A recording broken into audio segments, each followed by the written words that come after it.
Hi guys.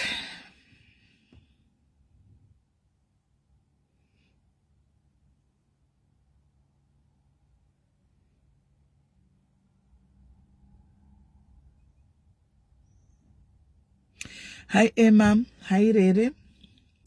Hi Mabaleka. It's Maggie.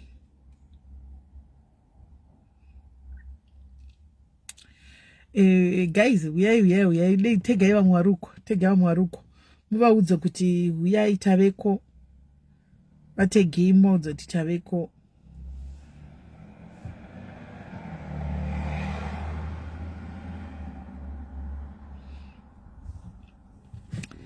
Mamuka say, here's Avila, here's Feli, here's Pride, Tendai, Chivongodze, Wellers, how are you? Anzu yaku play mouth. Ndishauya. Maggie. Yes, Molin, really say. Guys, yeah, pakaipa. Feli, how are you? Pride, anzita wanokona nyashi. Kwanzi ti COS. Ndisu tiri kusiya nyashi idzi panze because kumakore ese akare asazvamboonekwa zviri kuonekwa izvozvizvi hanzi hazviko zvatanga nemapangopinda COS apa asi toda kuti guys toda kuti timboonesana idzo nyaya dzenyashi panze idzi guys handichazivi wangu kuti fashion iriko ifashion zveshuwa ende zvinoita but zvinoita here pamagaro mamwe ese guys kana kuti zvinodawo magaro handiziviwo kuti handizivi hameno guys pamwe kuda tisu kuchembera tasara sure handizivi hameno asi tatitoda kuudzana chokwadi guys kana kuri kuti ichokwadi kuti kwaitisu COS nokuti kune kumwe kwanzi COS kwanzi COS ndiwo ari kuita izvi. And Smelly, I can just say on this one, they were not COS. Aiwa Debbie man, my picture aripo Evan wakuru. Debbie man, my pictures taona Evana tawaona aiwa Evana atitauri kozi vana vari kumanya nasho andichika but taona my picture Evan wakuru. Atinga mboti mapiano cheti atinga mboti mapiano cheti taona my pictures Evan wakuru anga ariko asi mamuri piko nandiri kubasa ini nditobva kubasa izvozvi nditobva kubasa saka ndati tionesane guys magaro evanhu vakuru aya alright let's say chiranga ari mapiano acho guys iwo mubereki handiti uchibudisa mwana achibuda mumba akapfeka chinhu chakapfura nepakati pemagaro saizvo zviya guys kuevent yakafana neZimfest kunenge kwakazara varume kuzere psychopathy kuzere vanhu vakazviregerera kuzere zvese chero ari mwana achibuda mumba akapfeka zvatanga tichiona zviya achienda kufunction yakafana neZimfest guys iwo mubereki unozviona zvakanaka here ndangoti tibvunzane hedu guys ina handisi kujaja dressing dzavanhu handichika ende handipo pakuudza munhu kuti pfeka wakadai so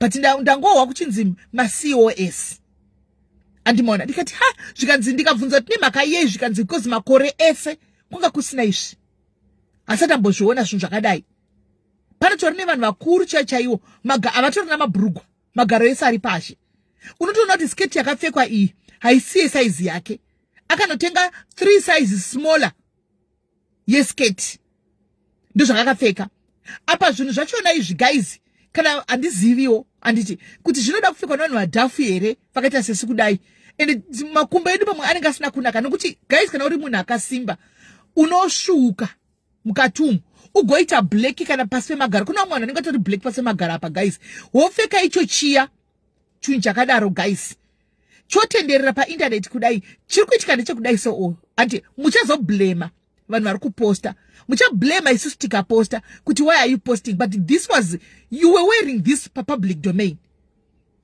anditi manga makapfeka izvi public domain pekuti you can't control, you don't have any control of who takes a picture or not anditi hausisina kuti ungakontrola kuti nokuti public domain ndakapfuura murodhum anybody ari mumba makanogona ngobuda nepawindow obva tonditora picture kana ndakashama handika because ndiri kurodhi handina kupfekera mumba mangu chiimagina paZimfest panga pane vanhu more than 15,000 handiti 15,000 wakapfeka izvo zviya vanhu vozoposta havo moteka kunetsana nevanhu anditi but atiusikudzirana zvekupfeka asi zvimwe chona chechida kuti tingoonesana zvechokwadi kana paine kwanzi kugrupu kumwe kwatagwa nyaya dzekunzi maCOS idzi kwanzi apa maCOS acho akati haateereri haade kuudzwa andimoona haade kuudzwa anoti chandagwinyira shavire benzi zita rachandagwinyira hokoso andichimaona saka inda ndangoti sezvo tiri kumwe chona guys tionesane kana zveshuwa kuri kuti maCOS makazvipfekerawo mamurimo mukati vavakapfeka mabhurugwa aya ipenti iya guys don't wear such things zvinhu zvinopfekwa vanhu vachinda kutouchline zvazviya usiku you can't wear such a thing hello musheka njani I don't think with my COS is smelly. I don't think so. Zimfest it's been going down, my standards actual. I can say maybe for the past maybe 10 years now or 7 years. So that is my COS. I think ingori problem ya got pinda van, to be honest. Is my COS. Okay, Kola. Oh, Lele, hold on. Can I ask you? Can I show that for the past 10 years, Antika, standard years, Zimfest and down? Which standard are you talking about? Are we talking about dressing? What standards are we talking about here? Let's be specific. So Zimfest mozapa yakatanga chep. I think yakatotangiswa vanhu vakayanzotanga chep Zimfest. Vanga vatori varungu vai vakabva kuZimbabwe vai. Okay. Vakadzoka kuno kuUK. Ndo vanhu vakatangisisa zveZimfest. Payakatanga chaipo yanga iri mixture yevarungu vekuZimbabwe. Yes. Neisusu maboy tauyo muno muUK. And mapfekero chaipo munhu aingopfeka but pamba sina zvekunyanyoshama. Vanhu vaingopfeka zvingori decent. Like my shorts, kana even my maxi dresses. Zvingori decent. Yanga iri nyatsoli a family event. Yekuti vanhu munongoenda mongonodya. Motera music, mo interact, mo sangana, mo dzokera kudzimba. And that time it was so nice. Kuti munhu uende, you felt safe. But as now, I don't know kuti chichiri kuitika. Like munoona kuti even last year chaiyo. Inini anga ndakapedzera kuenda kudhara. For kuti noti aisisiri zvandai expecta. Because one munoona kuti pane complaints kuti pane vamwe varume vanenge vachinyenga vana vadiki. Of course, I'm going there. Isusu mapfekero even vanhu vakuru tatochinja mapfekero. It's not kuti vana vadiki chete, vana vadiki togona kuva excuse ma teenagers. Yes. Vari there kungoenjoy your time yavo but atipano kunyanyisa kuva blame. Patone vanhu vakuru chaivo isusu vakadzi vakuru. Tokuendawo takashama, takatoitawo the same dressing yoyo. True. Saka ndo pandokutaura kuti mastandards achona zvinenge zvachinja. Even handizoti taungotedzerawo environment here kana kuti takutedzerawo maybe takaenda kumaCaribbean festival toona kuti maybe ndo zvatofanira kuti tiite here kuti kumaZimbabwean function which is inini hangu personally don't agree. Tofanira kungopfeka zvinhu kuti tingoenjoya munhu wese achifila safe kwete kuti zvoni iko zvinezvi mwana wako akada kuenda kana kumatoilets kwekwe hapindiki matoilets ekuZimfest hapindiki. Maybe there's something chichatoitika chatosangana nevamwe varume vachatoita something kune mwana andimaona. Yes. Which is aisisina umira zvakanaka. Not the honest, aisisina umira zvakanaka. Right. Thank you very much, Kola. Thank you very much. Right. Kola vari kuti haasi maCOS. Hanzi standard yeZimfest yakadzikira for the past 10 years asi zvotaiziva kuZimfest. Ina hangu pandakambenda kuZimfest, I went to Zimfest ka1 satina ndatombopinda muno zvekugara muno pandakangoya nshanya. I went to Zimfest andika I saw that ndosaka ndati nini ndatomboti naro ndikati hasi maSCOS nacho guys. But anyway ndazongofunga futi kuti ndazongonyarira because ndafunga kuti pacho pandakauya maCOS angatopinda kudhara ndikati pamwe ndiwo because I saw that as well andimona. But guys, let's be honest, anditi Zimfest inouya mafamilies anditi wabva kumba ndo kazhinji kacho kuna mwana singatombobudi vachienda kune any functions vakamirira Zimfest because yakatonzi Zim Festival anditi kuti ndonosangana nevamwe vekumusha kwangu tidya chikafu chekumusha anditi vobudawo nemhuri papatenga matickets emhuri yese pamwe family of 5 or 6 vobuda mhuri yese vachienda nevana vavo kuZimfest kunoona vana Wingy D nevamwe vaimbi vanenge vari kwana Jasiki nawo anditika my favorite vanenge variko and then wobuda mbamako iwowe amai wakapfeka chunhu chakafura pakati pemagaro. Let's be honest guys, besides chi kana kuti chi, and inangwa I was not there Zimfest, but ndaona and I was there once. I just ndangoti let me exercise discipline. I'm not going there. And I'm not going ku Zimfest nichaenda angu kune regulant next week ndoko ndichaenda. This one let me pass. And then ndachitengesa ku advertise, and ndinova advertisera chaiko makaona nyezo tengesa ma tickets, ndikatengesa ma tickets angu vanhu makaonda makatotenga ne link rangu, and but ndika decide that okay I am not going. Ndikatoti pamari yangu yoyo ticket watoda kwenda weshakira chitaitora ticket we end. She went there before abuda mbali shamwari dzake vachienda kunokwira train. Ndakatione hembe dzamunadzo. Can I see the dressing? I had to check dressing because ndakambokwenda ndokuziya kune ma perverts guys, pane varume vakuru vari muno mu UK who are targeting vana. Muri kuziva kuti chikafu chemu UK guys choita kuti vanhu vakure. Vana mwana ne 13 years ane bhodhi kuti ukamutesa unofunga kuti mwana ne 18 years. Andimaona ndo magame airowana na KC aya ekuti vaibata vaitageta vana vadiki vava. Ndo pakazobuda nyaya yerepu yemwana uya ainzi Andile. Antimashona because vanenge vachiona mabhodhi akura iwaya echikafu chemuno ane mhuri yake, ane mukadzi wake imomo mushow imomo nevana vake, asi ari kunonyangira vana vadiki because haungazofambi nemurume ka. Andimaona haungazofambi nemurume oinda kunonyenga mwana mudiki, vana vadiki diki. Antimashona sometimes atisi kuti hedu chika kuti chi tiri kutaura kuti kwedu kunyika ikoko kune varume vanotopenga guys, kune varume vanotopenga vanotogara zvinhu zvavo zvomburugwa zvakamira kuti twi. Antimaona akaona vana haachaoni mwana, anotoona mukadzi pamwana. Then mabereki worega womwana tara chokwadi achibuda mumba, anditi I would understand mwana akapinda mutaone kwa munogara, just mutaone nekudzoka. Antimaona mutaone nekudzoka zviri understandable because hambozoiti zuva rose ariko, ende mutaone hapana kuti munhu angamutevera akamubata inotori harassment, muroti antosungwa. But kuzimfest kuya high party, kuzimfest kuya guys vanhu vakashama sezvazviya. Andimaona uchirega mwana chibuda mumba akapfeka bhurugwa rakakrosa pakati pemagaro. Andika chero chiti ma teenagers guys, zvimwe zvacho semubereki should be worried. Kunenge kune tende remapiano, anditi kune tende remapiano kunoendwa nevana. Anditi kwavanenge vari vana kumapiano, iwo munhu mukuru unenge usiko unenge uri uko kuri kustage yevanhu vakuru, vana vari kumapiano. Zviri kuitika kumapiano kwahauzvizivi. Anditi mwana akapfeka chinhu ichocho, varume vakuru vatitora veve vari kunotaimira ikoko kuti iwo aungazvioni uri busy kunakirwa. Varume vari kutaimira ikumatende evana ikoko ndoko vari kuenda. Andimaona vachinobata vana magaro because magaro acho anenge ari panze. I would like to believe kuti ukati mechipendi zvimapende zvanenge musitorina pendi mukati. Andimaona it's so wrong. Vabereki ngatiudzanei chokwadi, ngatitsiuranei. Kana vana vachibuda maevents akafanana neaya vachiinda pakazara vanhu, pakazara varume sezviya guys, mwana ngapfeke kana kashoti yakadzikama kwete nosiya garo panze. Ngachipfeka kuri kupisa, we understand it's summer, ochipfeka shoti at least inenge yakavhara dako kwete kuti garo rinovhara sara panze. Andimazviona kana kuti opfeka amene whatever twanenge akapfeka zvakanaka, inga vana vanochena wani, vana vanopfeka zvakanaka. Then kocha vakadzi vakuru tanga tichiona akatotenga sketi times 4 kudownsize sketi size yake 4 size down kuti ndoda kuenda ndakavapedzera kuZimfest.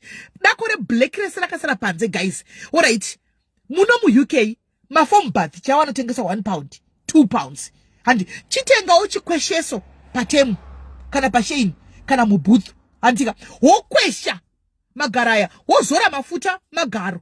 Anditi mama acho guys zvimwe zvacho hazvitoiti guys, hazviiti. Kana zvakutenderera kudai so mucha blame vanhu vanoposta mutakatumikwathirana nemalososo and what not, but you went on the public domain wearing that, and what did you expect for people to say yes nice when a grown up woman wearing such kind of a thing chakafura nepakati kuti wishu dako kwakaunyana kwegaro kuzasuku kwese kuri pashe guys, kuri panze apa magaro acho kuve kuchimatema haisi mosha because munhu anenge ari mutema complexion hati, but mamwe anga achitori nemezi, mamwe magaro anga achitori nemezi womosviti ukazuma picture kudai so unotoona mapundu mumagaro, and then you wear chinhu chakadaro. Tozviziva keti kune skin, ndosaka tiri kuti if you know kuti your skin haichinji, why wearing such kind of a thing?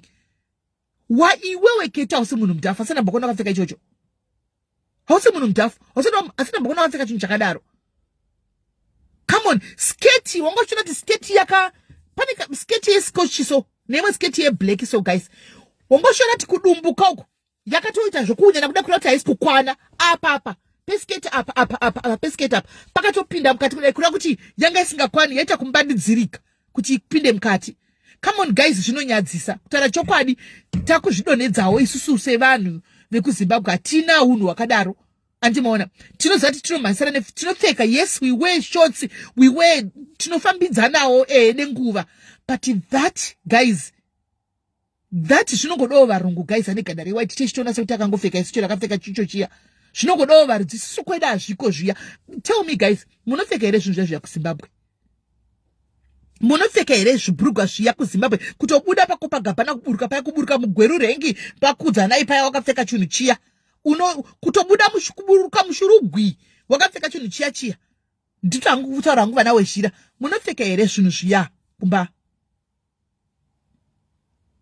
munopfeka here zvinhu zviya guys haasi tombori maCOS chete Theo vanhu takumhanyidzana chete nekuti hanzi fashion antika but chionai zvakuitika right now varume kune vamwe vakakwana nditi ndo vakatora mapictures aya ndo vakatora mapicture nemavidhio akutendererai vakaunza kusocial media andimaona ndo vakatora vakaunza kusocial media nhasi munenge makuchema kuti social media tikutenderera makuzvitseretera kuzviuraya but makaenda mega makapfeka zvinhu kutobuda mumba kutopinda mumota menyu muri 4 muchitodrive makashama henyu magaro enyu ari panze. Come on guys. 2 mu-UK munomu handika varume vari mu-UK vazhinji vacho hazvimene zvazvingori muno mu-UK mune mweya wema-anti-marriages. People vakadzi mu-UK ndogara chero kuti you have to be on your knees most of the times because ndakatozviona izvo mune mweya wema-anti-marriages muno mu-UK. Marriage dzakawanda vamwe vakabva kuZimbabwe vari solid, vamwe vakabva kuZimbabwe vari vese iri mhuri vakatanga mhuri dzavo muno vakayarutsa vana vakazosiyana. Mune mweya wema-anti-marriages. So handizivi kuti kuenda kunotsvaga here kana uchiinda wakapfeka chinhu chakadaro uri kuenda kunotsvaga here because okay guys tongoti uri kutsvaga handiti tongoti uri kutsvaga waenda kunotsvaga murume wacho anozokuonawo pane varume vamwe anenge ari single anenge achitsvagawo zvechokwadi anozokuonawo wakasiya magaro panze obva akutora kuti enda kunokanda mumba ndeupi kungoonesana guys ndeupi murume anditika achakuona vari kwaninga choga vakadzoshuwa achakuona obva atida kutokutorai moita mai vevana wakapfeka penti umwe wakapfeka swimming costume guys handizi kuti kuZifest kwana nepool here kwakuisa swimming pool here akapfeka swimming costume swimming zvokuswimisa zviya chibhurugwa chiya chekuswimisa ndo changa akapfeka kuzi achitofamba kadaro imomuya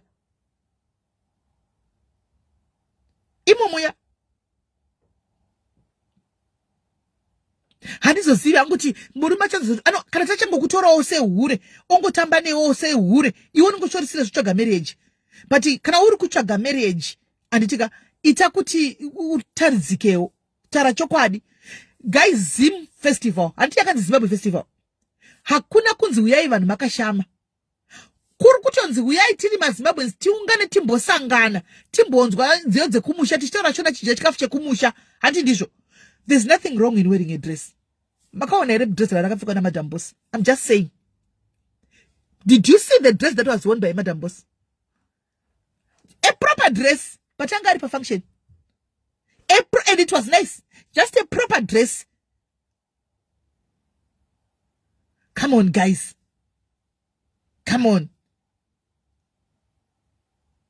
Kuzvinotsoka chokunozonyanya guys.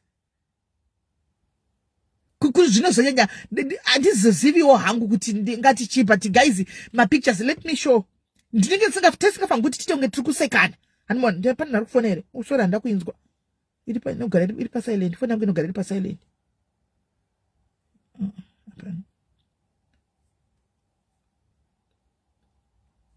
handiziviwo guys. Ukatora soda baking powder soda iya anditika wotora nekavhiniga so anditika wotora necolgate chaiye white chaiye wozora kuya wozora andimaona zvinopera like izvozvo zvakabuda kumakumbo zvinopera. Come on guys, look at this. I want to zoom for you. Look at this. Look at this. I want to zoom for you. Look at this.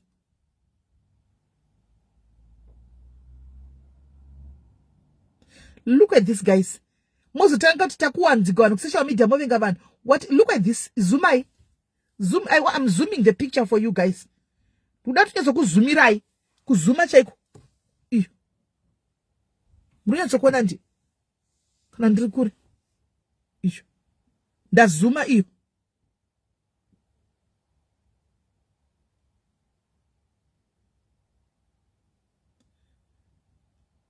Ndazuma. I think the guy is independent. Not munyatso kuona mungofunga pamwe tukwanza.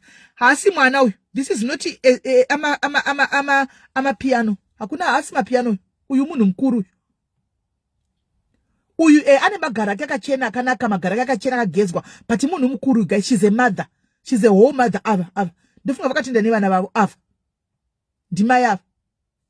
Ava ndima yavo. Vakatenda vakapfeka izvi ava ndima yavo. Vakatinda nevana vavo. Akasi mwana mudiki ushu. Asi mwana mudiki ndima yavo. Right. Handei. Munyatso kuona yenyu kuti pamwe pachona panotaura vanhu munozovenga vanhu kuti zvakadai but andiziviwo kuti mimi chako muri kuzvionawo sei guys, because this is not proper. Indarwadziwa panzi maCOS ndagwadziwa panzi maCOS ndagwadziwa ndikati maCOS zvikanzi maCOS chaiwo ndikati ndadefenda ndikati nasi maCOS toziva seti maCOS noti vanhu vakwanda vari kungoita vari kungopfeka zvinhu zvakadai semamhanya kuti maCOS zvikanzi maCOS. Tarisai sketi idzi. Look at this. Tarisai sketi iyo yakatokwira muna taisi kutokwana. Iya history size yake sketi. Tarisai masketi. Look at those skates guys. Look at those skates. Tarisai masketi.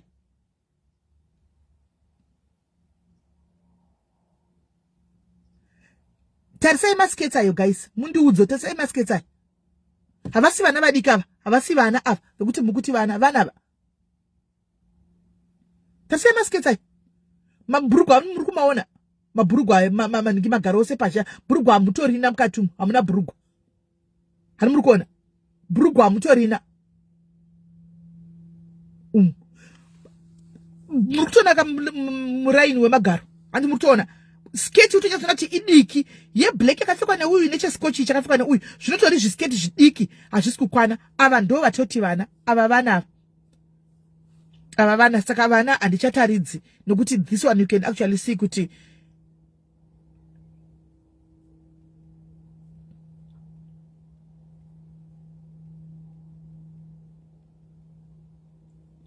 handimaona.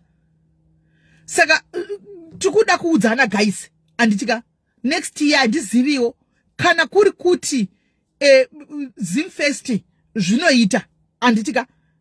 Okay, pane wamari kufona. I think varada kutaura. Hello dear. Hello, Nelly. Yes. Inini ndatoona unge isusu vanhu vekumusha vanhu vekumusha hangu hatichatotsuriki nekuti taamunomu. Nokuti tenda kufunga kuti taakufanira kuita zvese zvatinoda kuita upenyu hwedu sezvinongotaura kunzi munhu upenyu hwake. But zvimwe zvacho kuudzana chokwadi kwakangonaka. It's becoming too much, to be honest. Makanyatsotarisa even inini ndinetoone shamwari maJamaicans chaiyo who have been my friends for years. Takatosiyana culture yedu nemararamiro edu takatosiyana. Even the past, notiti musama iko zvinezvi mafestivals enyika dzakawanda ari kuitika this time. Yes. Pane yekuGhana yandakaatenda. YekuGhana wanyanzoona kuti vanhu nyange vari maGhanaians vakapfeka zvinhu zviri decent. Vanogona kunge vakapfeka majini avo matrousers avo vakapfeka madresses avo but vanhu vari kungoenjoya time as vanhu vekunyika kumwe chete. Hapana kana zvinhu zviri like over like zvekuzimfest like padressing. Hatizoti chi anokuti vanhu hatidi kuudzwa chokwadi. Hold on caller. Somebody is coming here and say this is bullying. Come on.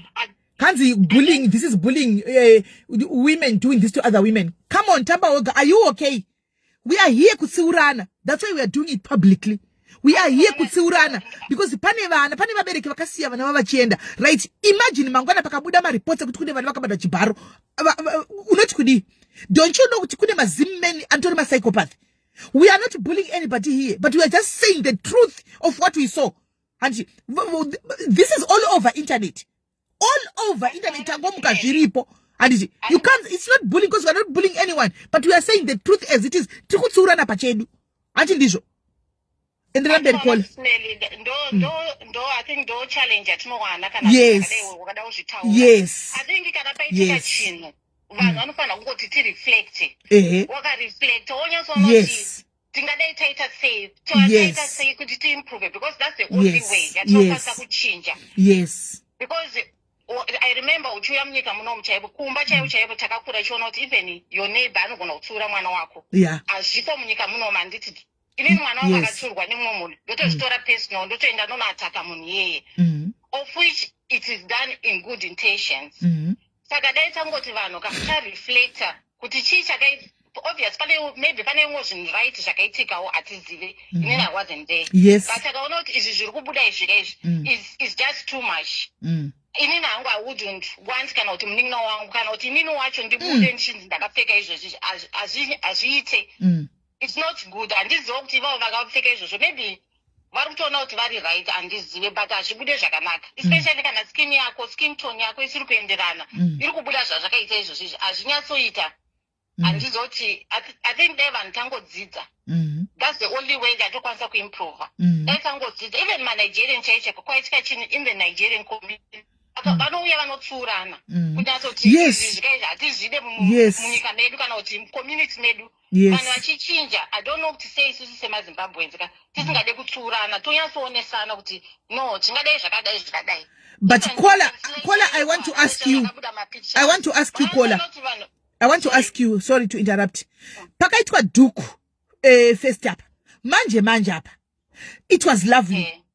It was lovely. Wakambona any complaint yakabuda. People were wearing vintage. Anga kanaka. Vanga vakafika ma vintage awo zvakanaka. We never saw this. Tara chokwadi.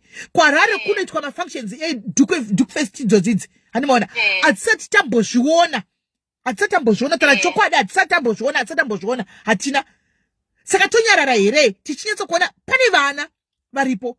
Handika pane vakadzi vakuru variko kune marume mapenzi masaikopathi chako kunzo uko izvozvi mirai Kola ndatombosvera mugroup ndikati ndikasvika Wednesday kusina vauya vakachema kwandiri nedzifesti kunyepa chaiko by Wednesday Kola nyaya dzinenge dzati vanenge vatouya kuinbox vanenge vatouya kuchema chako kana kuti tikutsvaga varume vedu havana kudzoka kana kuti tiri kuvana vedu kana kuti kune zvinotoitika chete like handiziviwo hangu chero chizoenda wako kocho kuti ndanzi ndakabatwa wakapfeka icho chiyawo vanoti kudini even hawo kana vanhu vakati chichika but even ukaenda even mumafunction evarungu chaivo kana paine vanenge vakangodressawo zvingori zvakangonaka pane varungu chaivo vanotopfeka madresses chaivo zvinhu zvichongobuda zvinhu zvakanaka. But I think on this season first issue dai tangodzidza tisatore kuti kana kuti tisatore zvinhu personal like imi muri kuzvitaura munobva kuti I feel attacked. Yes. Hazvizi kudaro. No. Haizi bullying kuonesana. Yes. Nekudzidza. Yes. So that next time we'll do better. I think that is what I'm getting from all my posts and on social media. We should do better. This is what we are trying to achieve for next. Anobva auya ari hanzi murume hanzi kuzimfest kune dressing iriko here hanzi that's bullying. Where would you come ku UK kuzotsura dressing yevanhu tinototsura na we are all Zimbos. We are all Zimbabweans. Now pari paintwa everybody black. I wish you could see zvekutaurika kumastiti everywhere even kune dzimwe nyika tikusekwa sei and you would stop saying this. We were not abisha. I think you are one of the psychopathy yevarume iwe inototageta vana vadiki vakadaro power iwewe chako naungori kusimfest waiona vakadzi vakuru vakafanana nesu kana kuti vana vakasiya magaro panze iwewe uchitoti nice uchikomenda kuti nice iwewe waicho zvona zvakakunakira mwana wako akabuda here akapfeka chinhu chakadaro. Let's start from there. Abisha iwewe mwana wako akabuda here akapfeka chinhu chakadaro aya ndiwo atenge chichoti masycopath anofarira andimaona ari kutonakirwa nekunoona padzi dzatinovange takaviga isusu andimaona sevakadzi takuudzana tega pachedu sevakadzi. As I said earlier on kuti pekutanga I felt attacked panzi maCOS anditi indikati kana ari maCOS ini maCOS vamwe vangu tinonotsurana handi pandauya pano ndikati kuri kunzi isusu maCOS and then you guys said no haasi maCOS chete vanhu vakatosangana anditika so takutotanga kuti titofamba nenyaya iyi tichitodaro anditika so we are going to say as it is atisi kumira kuti ungotarisa zvazviri Yeah, zveshort smelly, thank you very much. Tutarisa zviri. I think vari kuti maybe mu UK hamuna hembe, muno muchaimo mune vanhu vanonyatsopfeka zvinhu zvakanaka. Vakadzi vekuZimbabwe, nevasikana vekuZimbabwe vanonyatsopfeka hembe dziri muno. Vanochena vanhu muno zvekutodaro hembe dzakawandisa and avadzipedzi. Nyaya yekuti hamuna hembe, I don't agree with it. Mutori hembe dzakanaka, imari yako chete munhu nekuziva kuti unotenga mashops api aunotenga hembe. Asi hembe dzirimo dzakanaka. Inge mune vanhu vanotochena vanopfeka zvinhu zvakanaka. Yeah. Thank you very much, Sismeli. Thank you. Thank you very much, Kola. Andizivi guys apa kungotsiurana kuitira ramangwana guys. Maybe zvaizvozvi zviri kutrenda. Andimaona. Maybe zvaizvozvi aya mapenta aya ari kutrenda. Andimaona. But achitrenda kudaro achandifunga kuti chinhu chise chinotrenda kuti tinofanira kuti tiite. Because chiri kutrenda. Pamwe pacho unotanga kutarisa body yako. Pamwe pacho uchitarisa kuti alright ko kana zvikazodai zvozodini. Tasai mumapeji ekusouth Africa vari kuseka sei amene akanda kumapeji emasouth Africans nemapeji ekuNigeria uko vari kuita party nemaZimbabweans kuita party antimaona of which that's not it. You can just wear like zvinhu zvaunongopfekawo zvakangonakawo kangoendawo kunofara nevamwe antimaona. I think zvinenge zvichingori right. Handisi kudzirangu munhu zvofana kudi but tangoti discuss tionesane kuti come on guys imwe trend iyi handiti maona yakutisekesa kudai boy here only to find kuti vanhu vakawanda vatozviona and it's all over internet. People are talking about it all over internet handiti maona but kana zvichikuitirai guys aluta continue enderai mberi pfekai kana zvichikuitirai but pasazemata macases ekuti pane zvinhu zvinozoitika mumacases imomo mumafunction imomo zvimwe zvachona wakapfekawo murume anosvikuzvidefenda kuti maida kuti ndidii kana ndimiwo onai zvana ndakapfekegwa pasazenda zvimwe zvinhu zvokuti munozodhonza varume kuti vaite zvinhu zvakadai so antimazviona. So I don't know, maybe it was nice, it was fun, it was exclusive, it's trending, I don't know antimaona but no problem. Vaberekiwo anditika kuvana tinenge tichite hanzi vane hama here timiri tiri kutonzika tiri kutoita bullying isu nokuti takutotaura kuti come on guys pachedu tikutaura national one pachedu handi tinotodziura ndikatoenda ndakatoshamba munototaura one munototaura one ndikatoenda ndakatoshamba kuti aiwa zvazviti tinotoudzana one. That's what we are just saying kuti zvimwe zvanga zviriko hazvisi kuita kutaura chokwadi kuvana would understand but also kuvana kwacho tototya futi because kuZimfest kune type dzevanhu vese vamwe vatotsvagwa kuZimbabwe uko vakatiza kuZimbabwe vasiye vari pavana vanenge vari mowo vakatizira muUK vanenge vari ko kuZimfest ikoko vachiona izvi ndiudze kana igona kurepa munhu kuZimbabwe akanga akapfeka akazvivhara makumbo ko kuzoda chitotaridzikwa panze kudai anoita sei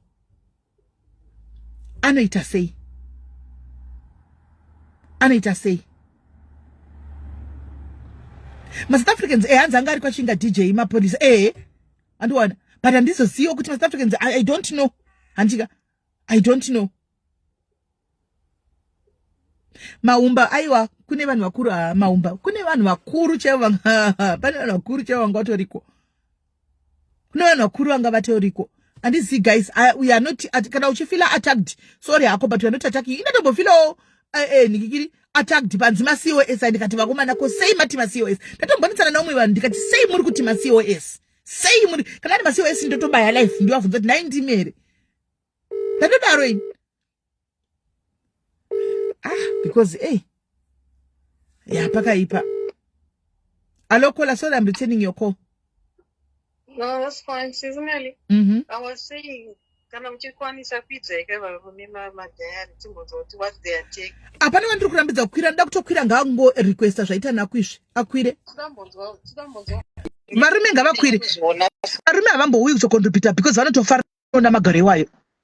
No, will not contribute. Aiwa, but zvinhu hazvina kana class. Handisi kuti ndozvanhu vanofunga kuti ndozvinonyengesa here. Right. Regatimbonzwa utomwa nti kudi. Hello Naku. vari kuti bullying tokumbira kuti mubve pano please. Vari kuti bullying tokumbira mubve pano mutirege titaure kana muchiti UK muchida kuti kuchindai munotiripotera kuti tataura mazita evanhu tati ningi vanga vakashama. Go and report. Dai munotiripota ikoko tozonoanza kumapurisa. Go and report kuti vataura kuti ningi ava vanga vakashama. Chindai munotiripotera ikokoko. Halo Naku. Halo Naku. Naku hello.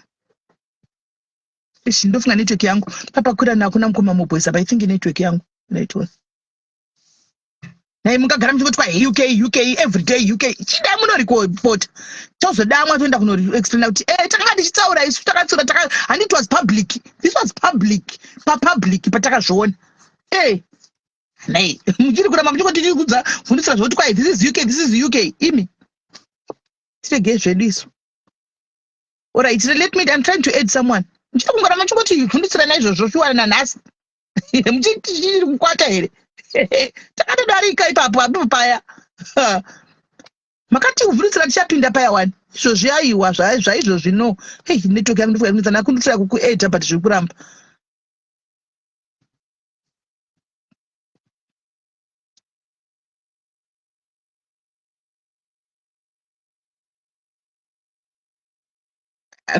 itai zvekufona guys, network yangu iri kutonetsa network yangu iri kuramba kukwidza. I don't know why, I don't know what's going on.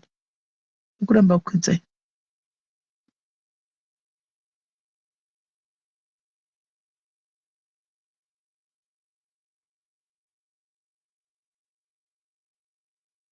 Right, uyakwira. Hello Kola. Kola hello. Makati Sismeli. Ndiri right kanjani? Taura.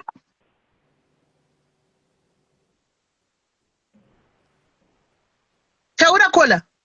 Ndifunga network yangu. Nakutaura muri right here Sismeli. Mushe kanjani? Mushe. Nyaya Zimfest yakaoma zveshuwa. Inini sekuona kwangu Zimfest yakabvira kudhara ichiitika kudhara makore nemakore. And ndakatomboendawo a few of them. And pakuenda kwedu taienda nevana panenge pane majumping castle, kune matende, kuchidzwa music yevana, kuine chichi, kwoitawo vanenge vari pastage and everything. And yaitongoitawo kunge family function yekuti vanenge vauya nevana vari kuentertainwa uko chichi vanhu motopedza moenda kumba kwenyu. Handiti but recently kunenge kwatichinjei zvokutoti ndakatotayiwa uko akuchaita kuendesa vana ndosaka pachizopinda paipe kunzi maCOS because ndopazvakangotangawo kuchinja izvozvezvo.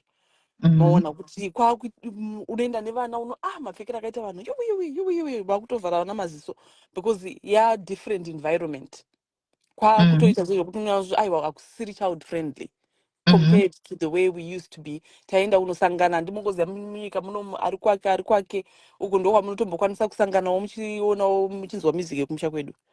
Saka ndo pari kubva ndofunga narrative yekuti maCOS aya ndo akauya akatichinjira zvinhu zvazvava zviri kudhara.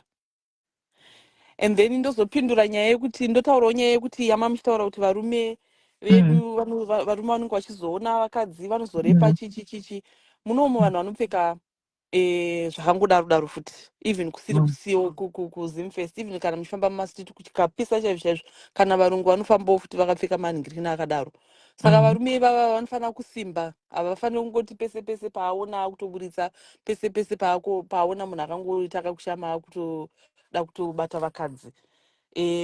Ipapo toti varume ivava vanofanira kusimba because muno munyika muno vanhu vanofamba vakashama, vanhu vanoshama. Vanhu vanofamba vakashama munyika muno nako tinozvibvuma but unoziva here kuti muno munyika kune sorry to say this, pakavhurigwa maCOS about apinde. Do you know kuti kune vamwe vanenge vakatotiza kubva kuZimbabwe vachitotsvagana nepolisi nenyaya dzerepu chaidzo vakapinda muno? Do you know that? It's yes true. Yes, saka ichiimagina manje akunyatsa kuendako kwazvinenge zvichifulanda zvakadaro waimbofollowa nyaya dziri kuitika mukati memadzimba dzemaCOS kwanyatsa kuandastenda why ndiri kutaura kudaro?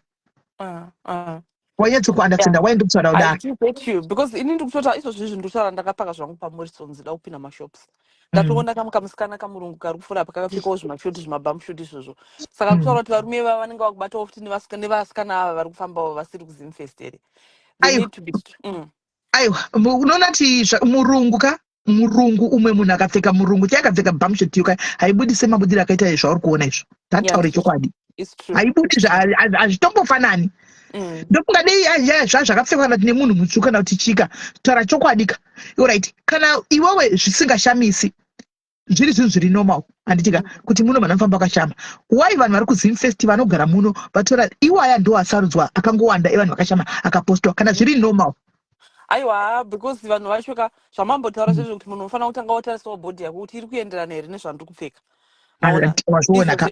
zvimwe zvacho hazvisvita ende izvo zvokuti izvo zvimabhamushoti achabva awanda kudaro ende ifamily function sezvamukutaura saka just mixing the two kuti okay fine matauro kuti makamboenda ndimera anga achitaura kuti anga ari kuganani last week nanditoriwo nandiri kufunction yevarungu yange iri yevarungu part in the park maona zvezvokuti you can go there it's almost like zimfest but ndeyevarungu vane manhingirikini maartist ekudhara aya akaperawo kudhara vanga vachimbomupark maona vanhu vanga vakangopfeka zviri decent haumboite zvezvokuti ndiri oh my god kupfeka heroko maona munongoenda vanhu vofara vodzoka but apa aiwa at least it was extreme.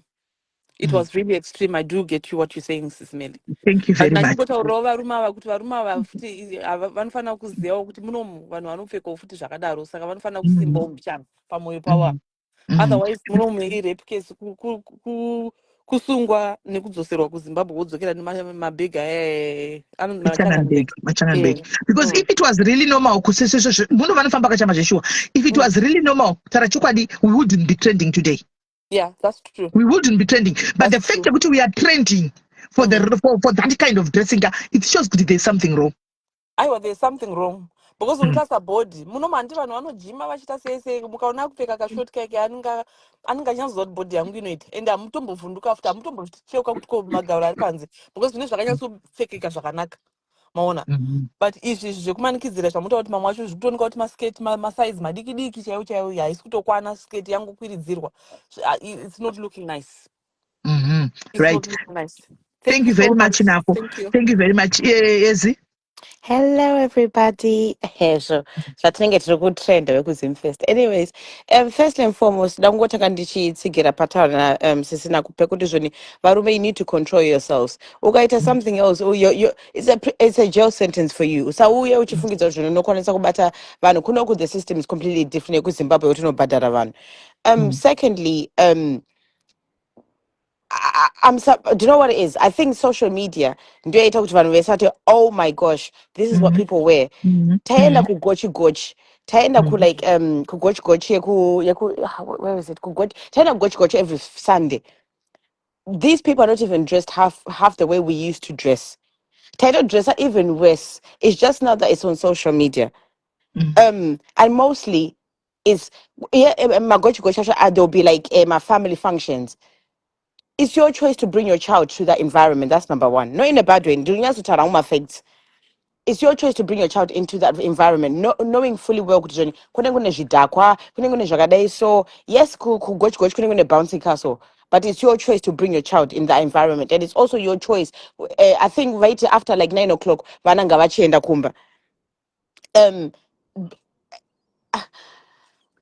gonna come against with everything what everybody's saying. Your body, your rules, you wear what you want. Those are some of the clothes that I probably have in my wardrobe. So so sometimes I don't wear the best for my body. Sometimes I do. But this is something ndinogona tobuda panze ndipinda mutown ndakapfeka bra ndinobuda mutown ndakapfeka bra nebrugwa ndakapfeka vest you know those like Jamaican vests and my strings and nobody will even say anything. Nobody will even look at me twice because I'm just minding my own business. It's I think for remember a lot of the people that I want to believe a lot of these ones the young children kumabawa you guys jamawana pazimfest is not what you see kumabawa mwanana kumabawa emazimbabwe nzere nairesi ndikutaura kuti zviri mabawa ekuti zviri emazimbabwe nzekuti vana vacho ivavo the same people that you saw amapiano the amapiano children ivavo and adults as well. Remember, it's adults. I'm not only speaking about and adults. Unoona munhu akanyatsouya akakupfekera bra ne bum short maskati machena maskati it will start at night time toenda after party tovitaita after that toenda gochi musesandi saka nai kana chiti iwewe hezo hanzi you used to wear worse than this saka zvinoda kuti waitofamba kanunu ziri pashi chiri wese chete iku inunu chete yapa ndo yangosaka kuti inde pashi makatofamba nunu ziri panze ndakatofamba even worse. I think there's one day ndakatopinda ndakapfeka swimming costume. I'm this is me telling you the truth. Ndakatofika my swimming costume. I didn't feel embarrassed or anything about it. It's just the fact that it's now on social media and a lot of people are like, oh my gosh. But it's something that's All right, thank you, our sister. Ndibo so 2 minutes dangu. Taura yenyu ndati. Regadza nditaure mira unotaura regadza dzataura unotaurako. All right, thank you, Mukano. I'm going to give you a men's perspective by issue things I'm going to discuss. It's very unfortunate kuti Sisedu, she's very proud of saying kuti inenda yeto fama diri western zvatakwana nesu. Thank you, my brother. Thank you. Nezuro zvatakwana ise zvinyadzi zvatakwana paya pasimfest. I don't believe kuti munhu ari normal can take time yekuti undress arimba kuti azobude papublic zvatakaona paya. Thank you. Number 2, pane point yamataura. Ndoda kuadresa point yenyu yama muchiti he varume unozvifarira ndichataura nezvazvo. But ndotanga ndaanalyze dressing fanike yateteyoda nguva ine flag wire wakatrenda hafu yemagaro eblack ari panze. Magaro aya anotadza kuti akarwa hondo dzekukura munhu achishaya munhu achitamba mutserenende paruare akaguma ane manakozi. And it's a very sorry sight. Hapana munhu wechirume anofarira kuona zvinhu zvakadaro. Number 2, varungu vama muchida kuzvikombeya nawo. Pane atombo highlighter before this contribution yangu muchiti varungu vane ganda rimwe chete pakala tone yawo. Yes. Kubva kunzwara kusvikira kana muhapwa chaimo vanongoine same skin tone. It's also maybe because of our pigmentation or some other reasons. Munoona kuti munhu anenge akaita kunga camouflage yeZNA mwiri wake. Mufesi itsvuku, makumbo ndeye brown, muhapwa ndeme black, magaro ndeye pink, and all those combinations unenge uchizvinyadzisa dzakubuda pachena. Unoitwa body mapping nevanhu vasine nekuziva ma intimate details ako. It's a shame. And it's even worse if you are coming bold. I can do even worse than that. What are you attaining? What are you attaining from disregarding yourself, disparaging yourself in public like that? And it's a very noble idea here. And we are creating a community within a community. Kune culture dzeko isusu tine dzedu. If you think you are very proud nema achievements ako ekusapfeka in public, I just dare you guys, send those pictures on your profile. Hama dzenyu dzamakasiya kumusha nemaworkmates ako akuone tizokuona kuti you stand for it. Otherwise vanhu varungoya uchida kuita machampions epasocial media wachiadvocata zvinhu zvisirizvo. Izvezvi vanhu vacho muchaona malegal suit achatanga kutenderera, muchaona vanhu vachiripota mapages evanhu, but munhu ari kuripota is the same person akatorwa picture akashama akusvozva kuti kwazvakuenda she cannot stand for it. Achatanga kuda kuenda kumakoti achisuwa vanhu kuti heye wakandiposta without my consent achidi, but you are in a public space. Thank you. Okay. Well, let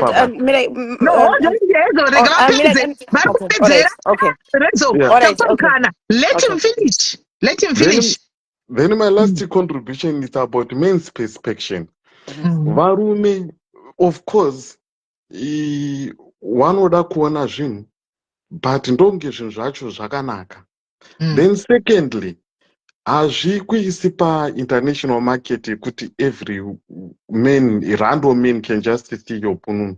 Hapana, even kana dai ungowe neboyfriend, if you come to him wakapfeka mapfekerewo, it's a complete and a major turn off.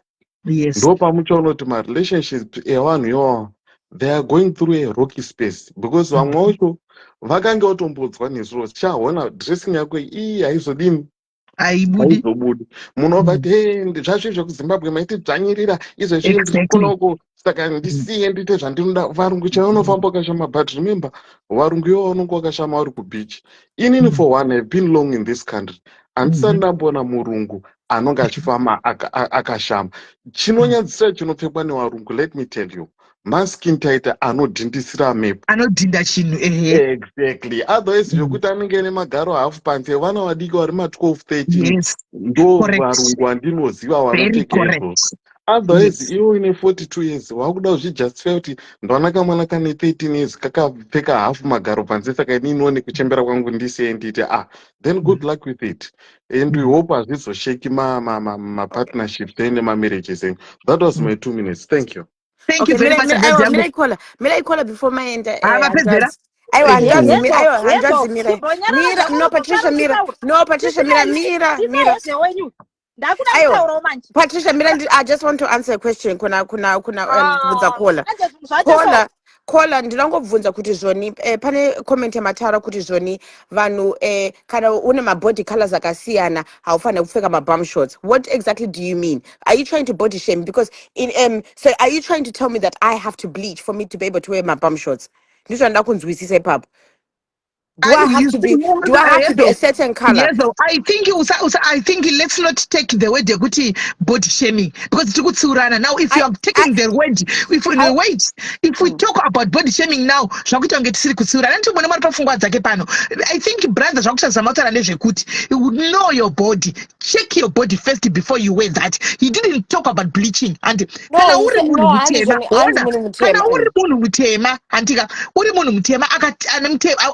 tema pfeka bamshot yako kana uneka iwoyo yezo zvinobuda here kuti ndine kala yeblack, ndine kala yered, ndine kala yemeruni, then ndopfeka bamshot. Taura chokwadi pamberi pamwari zvinobuda here. Ndinotoipfeka as long as I feel confident in it, because munozoti chisisi Melika inini ndiri munhu mutema and inini handishandise bleach or anything, so my mbabvi zangu my knees zangu ari darker, my elbows zangu ari darker, probably some parts of my body is not going to be one color. I'm not going to bleach for me to be able to wear a bum short.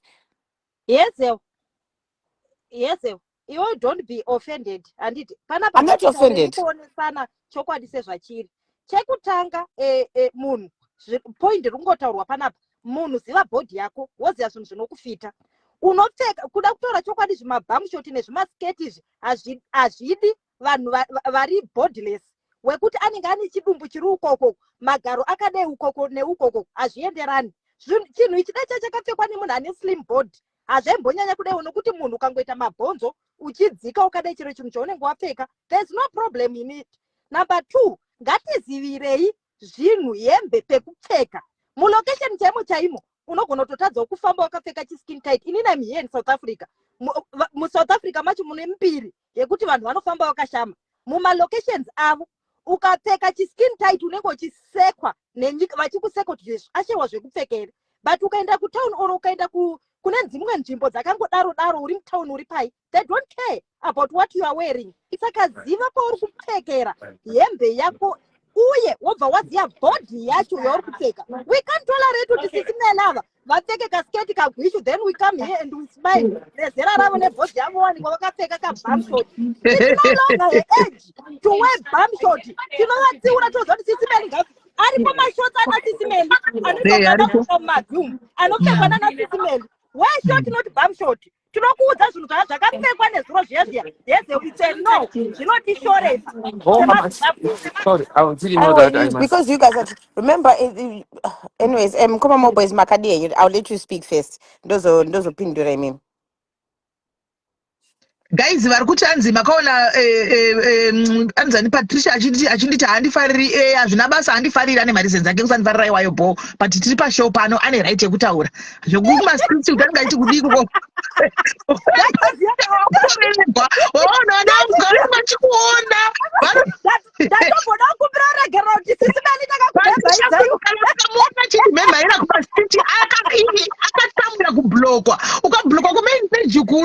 vanhu vose vatipamasikipo vasingandifariri vari kublockview but ndichamu-unblocka nhasi but ii hasha dzakublockwa ushu kuperi pejuku ii hasha idzi mukuva mabhozemerai mberi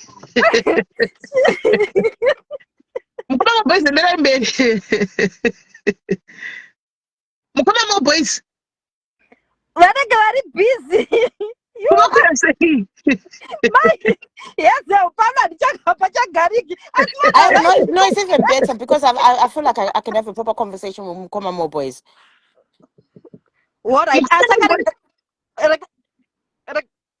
regadze nditaure zvangu vachipedzisa zvavo zvavari kuita Mukoma More Boys. Yezo uzosara zvako uchitaura indienda dzika because vanhu musada kundirwisanisa naSisimeli. Sisimeli is my mother. This is Facebook. She is my mother, this one. Zvadaitaura handisina handizvizivi. Kublokwa. Vaudze vembandisha kuti kublokwa kunogwadza sei. Iko zvino zvatichatauri Sisimeli hadzi zvonina naswaga nana munhu ukangoblokwa hadzi 300 radzi takukonyararo. We tikangosvika pamuri kutukwa Simeli tatichikotukwa tiripo tisikadi kublokwa. No, it's okay. Mukoma mubheza chiri paila mutera isu kuna tichaoneka ndiyadona. Vadona.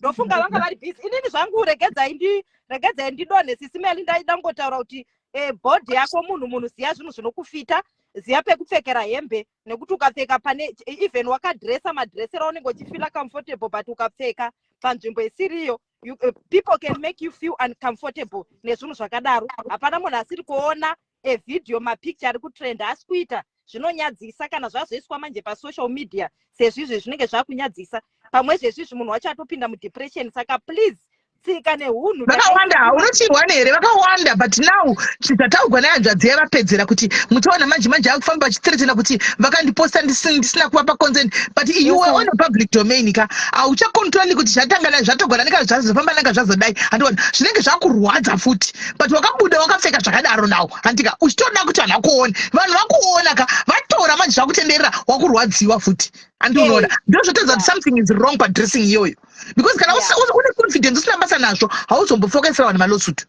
Ziva bhodhi ndozviri kutaurwa necomment section. Yes, comment section iri kuti ziva bhodhi yako, ziva bhodhi count yako, ziva kupfekera hembe dzako. Iko zvine Sisimeli I wanna tell you example. Kune skin tight muri kuzviona zviri kujimiswa zvinodhinda kumagare. Zvine magaro zvinokudza vagaro izvi.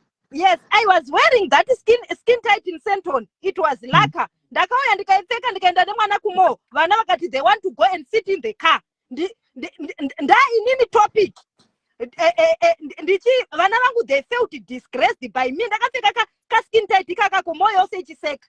Nekuti pana ndaipfekera apasiripo. Ndikatolena kuti no. Hembe yako munhu ziya pekuipfekera futi zvakakosha. Nekuti ndakaipfeka uko ndikapreswa ndikaona sekuti zvakanaka ndikauya and my child is 13 years. So kaona mwana ane 13 years achiti mama let me go and sit in the car because zviri kuitika ndiwowa attention wakunyadzisa mwana wako nepanzvimbo pawapfekera zvinhu. So please maZimbabweans please ngatidziurane isusu tisadziurana kune dzimwe nyika isusu tsika nehunhu takaisepi kumba uku kuyambuka bhodho uku chibhamshoti kuZimbabwe chaiko kumalocation Sisimeli upfeki unoitwa upfeki kuZimbabwe unosara warohwa nemawindi akona akudamburirana unotoita ngo usina kufana unotambuka what are you patisha iri bo thanks very much right taurai chinzova makwira kola hello yes ini ndeda kungotaura zvangu kuti vanhu vari kuti varungu vanopfeka kudaro asi varungu vane maklasi. Kune varungu vekuma council estates vanogona kupfeka kudaro because vanenge vari trash, sorry to say. Kwozotiwo varungu vekuti varungu vasvinu chaivo vekuti nosvika kunzvimbo dzakakwirira ukaenda kuHarrods you won't find like a rich white lady wearing that trash dressing. So ngatikozoti varungu vacho vane maklasi. Ukaenda kuMbari unosvika uchiona zveko, ukaenda kuBorodeo kune zveko. Saka tikatoreka uchadze vanhu kozi murungu tongoti murungu but vane maclasses ivo pacho vanotozivana kuti ava vanhu vekuma council estate ava kunoti bumshot ini kunogaro namusaka chokwadi bumshot as it is handioni kushata kwaro kana risina kusiya magaro panze. I don't see kushata aiwe bumshots but handisiye yes, magaro panze. Yes, ukaona yes, kutosiya magaro panze pane yes, problem. Yes, and yes. aiwe dressings like asi handisiye like Havana my kushata body bumshot exposed. but ngarichivhara kamagaro zvino iri tingati bumshot here guys rinopfuura nepakati pemagaro harisi bumshot riya handisi rinonzi chii but harisi bumshot mubedroom kazi handisi rinonzi chii but that's not a bumshot because bumshot rinenge riri pasi pemagaro rakavhara magaro manje iri aya anenge riri pakati pemagaro garo alfa igaro pashe chekumusoro kuti ndo chakavhagwa saka harisi nhingi. I don't know, but that's very trashy. That's very trashy. Nyangwa kazoti chi vanhu ngavapfeke zvakanaka kunzoko. Tini unenge une vana, unenge une vanyarikani, mangwana usanga kucomplaina futi uda kusuwa vanhu. I don't think that was nice. I hope people will learn from this and dress much better next time. Thank you. All right, thank you very much, Kola. Hello, Kola. Hello, Sis Melly.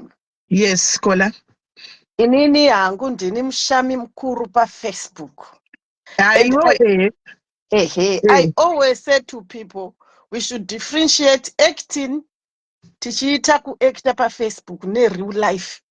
Inini ndanga ndiri ku holidays 5 days ago, ndanga ndaipfeka majini akareba kuchipisa, because that is the real person I am in real life.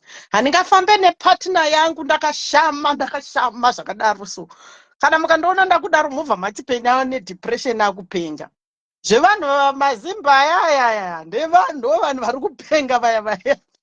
But penini uri kutopenga shamwari.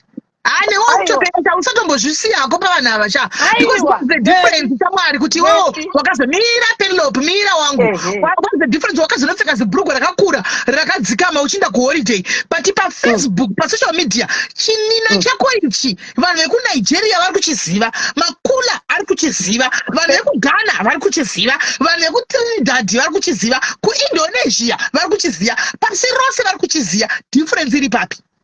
Difference iri pakuti inini chaBeyonce ndochiziva, chaNicki Minaj ndochiziva, chaAngelina Jolie achiacta ndochiziva. I learned to understand kuti when people are acting and making money, it ends on making money. Kana vapedza vanhu ivavo vakuita real life yavo vanenge vakapfeka zvakanaka. Ukaona Beyonce achifamba nevana vake anenge akapfeka zvinhu zvakanaka zviri decent. Kana achiacta apfeka hembe dzekuacta, ini ndinotenga hembe dzekuacta ndotanga kuacta, ndapedza kuacta ndichabuda ndabva muhembe dzekuacta ndopinda muhembe dzangu dzelife. Saka people should learn to differentiate kuti kubasa kuacta, I am an actor, ndiri kuacta. Anyone who sees me pafoni yake is not my life. I am acting and making money. Acting has become my job. Kana ndave kuita life yangu, I am Penelope mai vaKimberly, mukadzi wanhingi anenge ari ipapo, ndakuactawo selife yangu iyoyo. Kandiona ndazobuda pareal life inini ndakapfeka seizvozvo, then there's a problem because ndakutora acting. Munhu ari kuacta. Do you know sometimes ndinototi inini I watch myself and say yo, but mukadzi uyu, there are two characteristics. Kuacta nemunhu ari real life. Ndinotoshamisika napene anoacta ini. Ndotokuudzai chokwadi, ndotoshamisika naPenelope anoacta because handisi rini. Real life mangu handisi rini. Ndiani? Ameno, pana munhu anoacta ari mwandiri. Kana tapfeka magarments ekuacta, takutoacta. Kana takurarama real life. Unoperegwa chaiko. Unoperegwa kukumata. Vanhu tukwende ndichiacta. Atine bhabharazi sadaro. Handimwidoro ini. Guys, I don't bhabharazi rekuzimfesi usadaro, usatisekese zvakadaro. All right, sorry.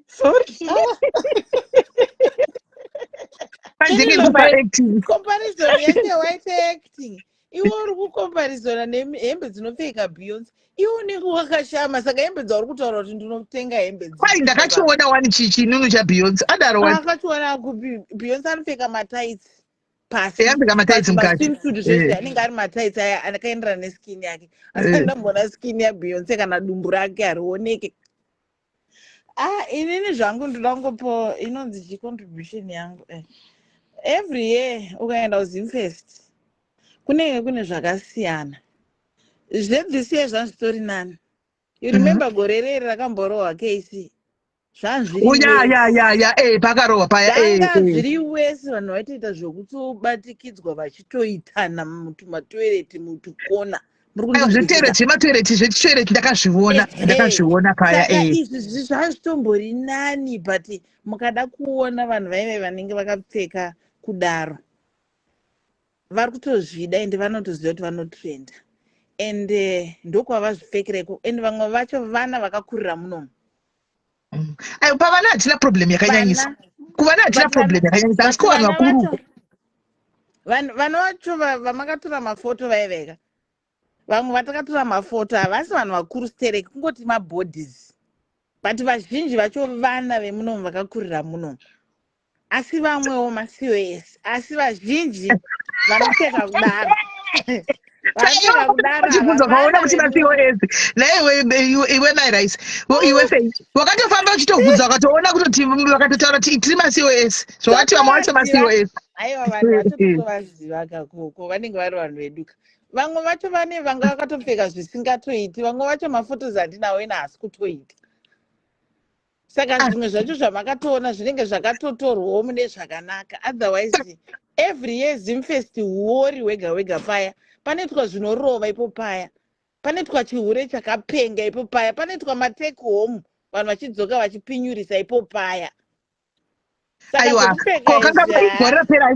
igore rapera aiwa kesi anakorwa gore rapera akarwa gore rapera museri akarwa rapera museri ndirapera museri harisi last year akarwa anti fate akarwa rapera museri ka last year but wando paakarokwa ndakamona chiumburudziwa ini patina ndauyanza kumuona fesi ndakangona akaumburudzwa chinzi kesi ari kurohwa but fesi yake ndasinganyanza kuisa because ndakapamba kaungana vanhu saka ndanyanza kumuona but yakaumburudziwa akaumburudzwa hapashaikwe vanhu vanorwa pane mazimbabwenzi pese hapashaikwe zvapo vanhu vanoita musara because vanhu tine musikanzwa ende toita zvatada vanhu vanotemana nemabhodhoro vanhu vanoita sanokupisana chaiko kumastovhu kuya saka zvinhu zvacho zvakaoma saka Penelope ngaasazvienzanise zvake nani naBeyonce because Beyonce anesa mataidzi Penelope ari kushama kuti zhada kuti zhada naimwana hadzisi uniform dzanenge akapfeka haana kutopfeka saka ndikushaya kuti hembe dzaari kuti andinopfeka hembe dzebasa ndidzipidzo dziya paipai because haana Edna Baka ari kuramba achingoti hanzi macos hanzi macos anenge ane chibalance naEdna Baka tinai Edna takakuiteiko what did we do tikumbire regerero takakuiteiko tikukumbire regerero naye Edna hanzi anenge mabhabhambi chaiwo tiri mabhambi tambonyanya kuika taingopfekawo zvakanaka vanoverengeka vamwe vacho zvisho havana basa vanenge I don't care but kubva kumashure kusati kwane macos ka zimfest inopfekwa kuiswa garo panze pane munhu auya kolanga achiti varungu vanopfeka zvakadaro they are trashy ende zveshokwadi but vana vadika ava ndo vanonyanyopfeka zvinhu zvakadarovanopfeka ini ndakambo first time yangu 2018 somewhere there ndakaona murungu achifamba muroad ndandabva kutenga McDonald's garo rese riri panze zera renyu irorero mukobvu kunge imimi sisimeli riri panze riri mubamshot ndo mazuva sama iyoyo ndo pataitoziva kuti okay sama saka inopfekwa so tino kuti vanhu vese vaicheuka murungu saka zvezvi I think zvataura kola kuti vanhu vakadaro vava vanhu vanogara kumaningi vane low level vasina value vanongozviti chero nevana veda vanobatira futi chirungu pamusoro ndo vazhinji vacho vanopfeka izvozvo but vanhu vari decent kune mabamshoti ekuti haribudise magaro ese panze apo like vana vangu apo neapa mabamshots but they prefer mashorts ekuti rinenge riri comfortable kwaari kuti rinovha rasunga nhingirikini chinyina kudaro rinenge rakatosiya magaro haafanenge ari panze ariko mashoti waya and mashoti waya anotengeswa kumacharity shop izakuenda bye alright thanks way zvakaoma pakaisa alright kola umwe taurai tinzwe the fact that Okay, ndadzoka back ndanga ndichiteerera because handina kuti interrupt. The fact yekuti zvinhu kuti vana vakona tombopfeka mabum shorts, so don't ever underestimate kuti zvinhu vachabuda vakapfeka mabum shorts ivavo vachienda out kana vachienda kumabhawa. Don't ever underestimate kids and don't say kuti zvinhu ndezvemabharanzi. No, everybody wears bum shorts. Kupfeka bum shorts is not kuita balance. Anyways, I'm going to Penelope. Penelope said what she does is acting, and to be honest with you, I agree with Penelope. She's acting. We've got different skits, my skit makers. That's a skit maker. She's skit making. Akafika izvozvo. Zvikone kwane nyika yese, but that's a skit maker. Maybe tikaona Penelope ezvinezvi, tikamuti ita live ezvinezvi, anenge akapfeka hembe dzake dzekumasowe, and should be a different person. Right. Pane asenda message anditi arikuti I'm watching your live. Can you please ask kuti kana ari mukadzi muCOS murume wacho kana ari paspousal visa anomutsiura sei mukadzi wake, because vamwe varume vari tight but they don't come out tovaona kunze uko. Okay, inini nyaya dzemaCOS anyatsonzi nzwisisa hangu, to be honest with you. Pamwewo ine izvo zvekutaura kuti pamwewo kana ari kuri kuti maCOS achibuda vane varume vavo vanenge vari pamaspousal umwe achakwanisi kuti ataureka just because anobviswa paCOS. Saka kuti emotivative asi munatorakana uchitogwadza kuti medzemaida garo riri panze ende asara achitambura but nenyaya yekuti ari paCOS akangoda kuti anzi ndakubvisa kudii ndinokubvisa saka anongonyararawo utongorega utongoona zvakadaro. Guys, kutaura chokwadi zvekwamwari chaiko chaiko ka dzimba dzevamwe kwete dzese dzevamwe vazhinji like vakauya manje manje varume vachona vemaCOS vari kutsivigwa, vari kutsiviwa gemu ravakatamba vakadzi paafrica apa. Remember ndo paipa pekuti varume ndo vanga vari mabreadwinner kapa South Africa apa vachibata mari vachishungurudza vakadzi vachita sei murume mukadzi azowana COS ndiye apinda kuno waitwa chi iwo waitwa dependent manje murume. Saka mukadzi akutsiva akutambaisa kuti aiwa zviya zvawaita pa iko zvino ndiye akabata nyangaka handinoda. Saka izvo zvezvo akutotaura hangu kundotaura from experience zvinhu zvandoto vanhu vanotaura nene vakatowanda kuri kupisa kudzimba dzakona dzemaCOS uko. Varume vaya havachagariki, vamwe ndio vakatobuda mudzimba, varume vaya vakainda vakabuda mudzimba umwe zvaakazoita here tirega ndikudze iye umwe zvaakaita musunuri ini mukadzi akandifonera achizhamba mere handisi vangu vachinetsana vachinetsana mukadzi achingoti ndikati iwo wangoudza munhu kuti buda ndokubvisa zvikanzi ndaigara chingotara ndokubvisa because ndaitsivawo ndobva nyaya dzekumasuri. Murume zvanga achiti achindaka kubasa achinzi bika chidi akaona kuti zvanyanya akabva aronga metsi dzake andika kamari kachisungira mari anga katodzwa nemukadzi kunzi pariri kuexpire apa handisi kurinyuwira ona plan. Murume mari yake yakwana ndokubva atenga matiketi akatemera matiketi akachipa ndokutenga matiketi ake nevana andiona vatukana musiki wowo haana kuita chinhu. Murume akaramba akati zi manje vaenda kubasa baba achitora vana makusene chikune vana tukuinda kunoshanya vana vangazivi chinhu ka vachikwira akafonegwa nemurume vava kuethiopia kuethiopia neethiopian airways kyoko anomomboburuka paethiopia paya advance aisigwa message svika chisara ugarike uvara ndatora nevana vangu kuti zvini nani tinde kunorima pane kusora chishungurudzwa newe uchitiza kuti everyday ndokubvisa chirinyuwa ndasingatodi kurinyuwigwa ndazozvibvisa ndega paCOS rake nevana nevana.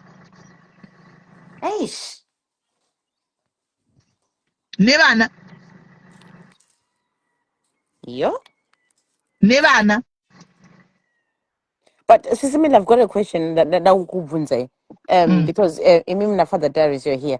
Do you think that you and Father Darius, like, you still got the same, like, do you think you've now, like, you've adapted to the culture here differently?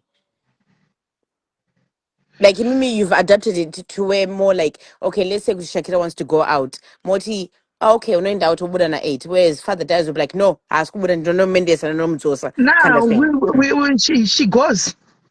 She goes now. She goes. We agree. She goes, but she time yakati you have to come back. Yeah, but no, that's what I'm saying. Do you think that because obviously we are getting there, we are adjusting. Are you both adjusting at the same time? Because obviously, yes. I think for men it's a bit harder because for men they still bring that. Okay. We are. Yeah, we are. Oh, which is good. Otherwise, we are. But I think this is the problem that's happening in a lot of the Zimbabwean communities. mukadzi now adapter because I think as us women were able to talk more kusati kana tukubasa tenge chitaura zvakadi, whereas men just try to keep it to themselves, so they're still trying to keep that Zimbabwean African culture with them. But Zimbabwean African culture in men handifungi kuti inomboperawo chero kwatiri handifungi kuti inopera zvekudaro haipere zvekudaro tinongoita hedu tichitoziva kuti tinotogumira apa ndochokwadi. Hello Kola. Okay. Kola, hello. Hello, how are you? The good, and how are you, brother? Yes. I'm right. Ndangokomentawo panyaya dziri ngotrenda idzi. Handina pangu kuti anonzi bot shaming or what, but ndachikumbira kungoti hazvanzi dzedu iyemi hazvanzi dzedu dzekuzimbabwe zvionei zvauri first munhu kuti inini bhodhi yangu zvairi ndikapfeka zvakati zvinobudawo sei. Saka chakakosha stereke kuona kuti bhodhi yangu inini ndikapfeka kabhamushoti akati zvinobuda here, because most of our hazvanzi zvimiro havana. That's a reality. Saka vanhu ngavaone kuti inini zvandiri kupfeka izvi zvinobudawo sei. Toziva kuti hembe dzakanaka dzokunzi vana vakapfeka chinhu chakadai, but uona kuti unofitwa here ndo chinhu chokutanga. Chechituu, varume udambokomenda panyanga chinzi varume vanorepa vanoita sei. Ini ndiri murume.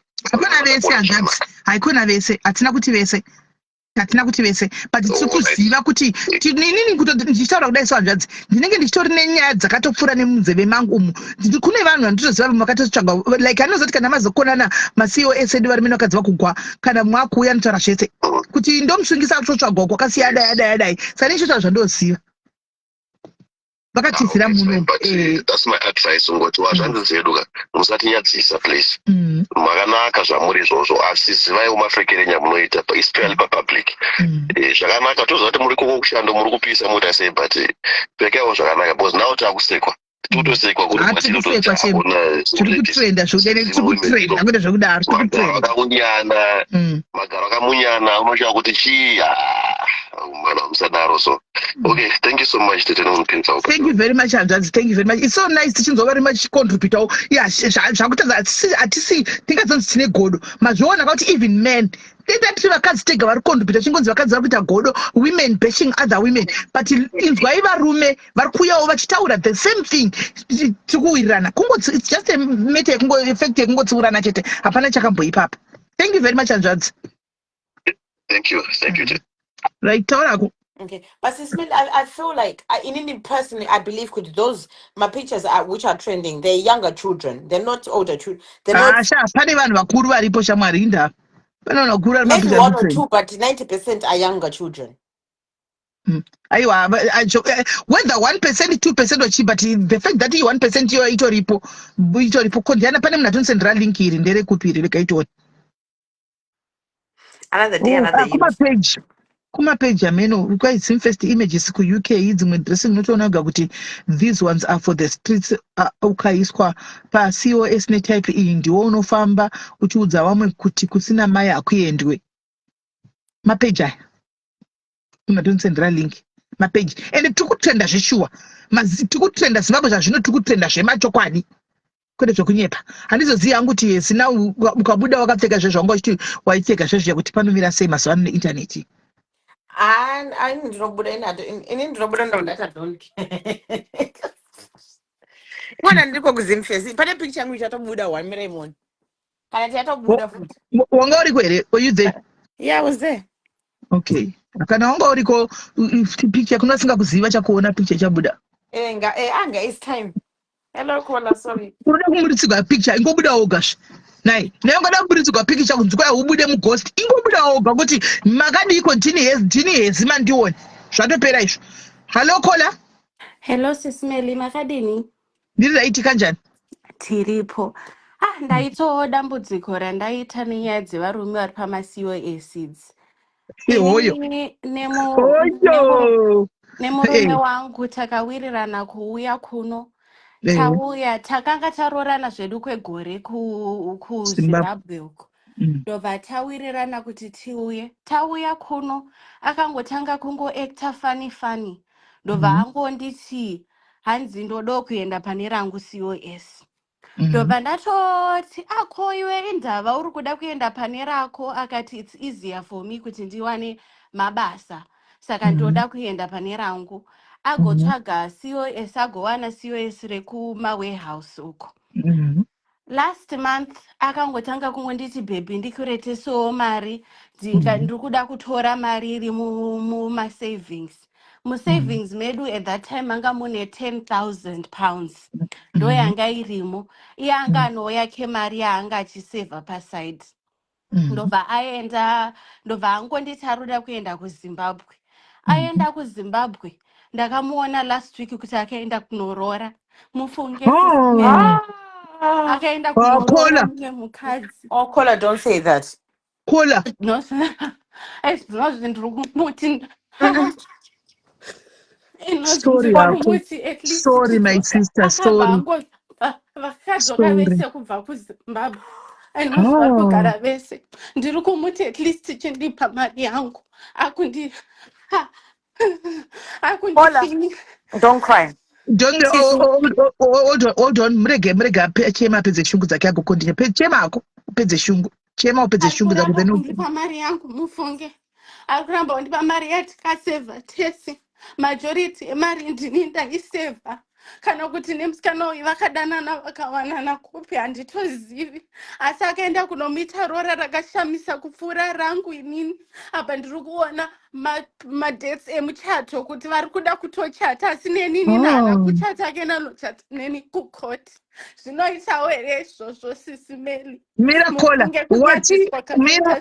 mira. Wati haana kuchata newe asi makanochata kukoti. Takaenda kunochata kukoti. Anochata. Hold on.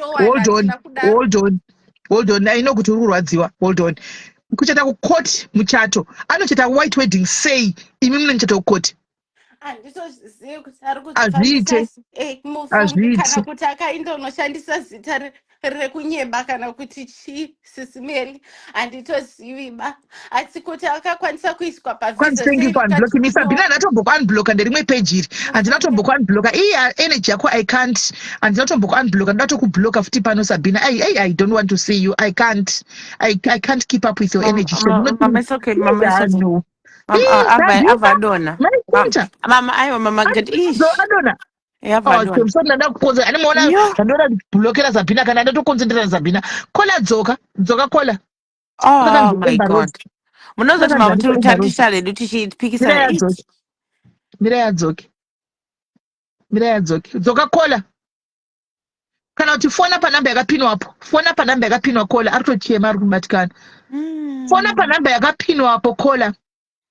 Penelope Mbomira, Penelope ari kufona Chimbomira Kola, Penelope tiri kuda Kola ngadona apa. Penelope Chimbomira rega ndikudrop. Chimbomira kufona. Azviiti guys, anochita sei guys akachita mukoti. Zvinoita sei tachate ngatibatsirei mwana. Zvinoita sei akachita mukoti guys. Onochita white wedding. Zvinoita sei? Ndakuudzai kuti kumasiku kuti dzimwe dzina nyaya dzinge dzizokuseri gasi hatipanzi kutaura pano. Dai vaivhurika kukuudzai kumaCOS zviri kuitika maizoona tini handingotauri zvokupenga. Kana kuona ndakutaura chinhu pano, ndikutaura chinhu chanditoziva chakafura nemunzeve dzangu. Anoona, nditongokutaurirai se ndichidarika kudai. KumaCOS kuri kupisa, kutaura chokwadi kuri kupisa. Ndo chokwadi. Kuri kupisa. Kwanzi fake story. Iwo ungati fake story kuti ndanga kuzochema pano. I hope she's not alone. What fake story? Kola dzoka. Tifambire mari yako Kola dzoka. Tifambire mari yako. Tifambire mari yako ngampe mari yake oro eza hawani pisi murume. Nemukadzi wacho havana pisi. Munogona kungotukana meli chifambira inyaya idzi. Batsirai mwana uyu awane mari yake bheki hafu yemari yake o murume okontinya. Ndo patinofanirwa kumira apa. Kola udzoka kana kuti fona ndazokufona namba dzirapo. Ndakudza kuti muchato wacho chapter ipi yavakachata because kana iri 5 unoona zviite kuti achate imwe muchato. Hanchimboita live yachevaCOS. Vana vangu vemaCOS zvavanoita kana musi wayo vakafarisa vanovhurika. Kana musi wazvinenge vanonyara handi tinosekana pamaproblems. We laugh at each other when we have problems. We laugh at each other. So when they are not comfortable ndikuda Penelope wana green button ndamboti mwana uyu adzoke dzoka Kola Kola wati ish. Ndavhunduka unoziva. Unozoti achifunga kuti kuti anyaya dzekuzimfest ichibatsirana kuseka tichitarise tichitsurana. Ndatovhunduka unozapati paatangotaura nyaya yekuti pandambofunga kuti ndokwati kutoenda inozo nyaya iyi. Hanatombofunga ini. Anenge akaita muchato wefake kana kuti iye anenge kana kuti muZimbabwe anything is possible. Muchato wacho akasvika akatokanseliwa fast wake nemukadzi uyu. Saka akuda kuchata zvinogona kuita futi. But I thought kuti hanzi makotse kuZimbabwe ane corruption. But I thought kuti corruption singaitwa mwe wakatosvika kadamburwa. Kola dzoka.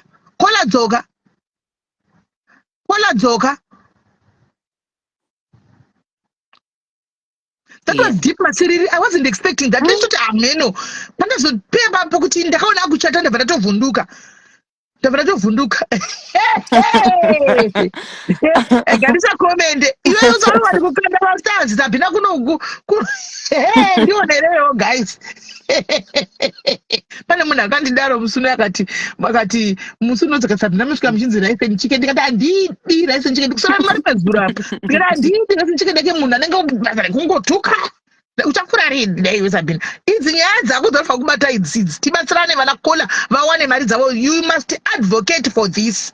Sisi, please, if you, I know you was feeling upset. Fona titaure dia itazokufona because usakwira kufona pa number idzo dzirapo. I know we're with you. Remember, we're each other's sisters keepers here. So tinongobatsirana, tinoseka, tochema, tobatsirana pana patese. Yes. Apana nosarudzwa pana. Hold on, I think afona. Hello, Kola. Hi, Sisi Mega. Inene ndichazoona yangu shangu but ndiri musame situation nemukadzi uyu. Futi. But wangu murume akangobuda ari kutogara ikoko zvake. Anotora hembe shoma neshoma. Akaenda kugirlfriend. Kupi. Chitiudzai ka information tikubatsirei tibatsirane apa ndipo toda kutobatsirana kuti zvinhu zvifambe nokuti taneta nazvo izvi. Ndoda kuti tibatsirana manje chibudai pachena musavanze nokuti munofira mukati muchivanziridza vanhu ava vachikutamba. Ini ndozviziva kuti kudzimba dzevasewesi kuri kupisa ndozviziva. Ndichauya zvangu nezita rake zvese negirlfriends acho. Bring it.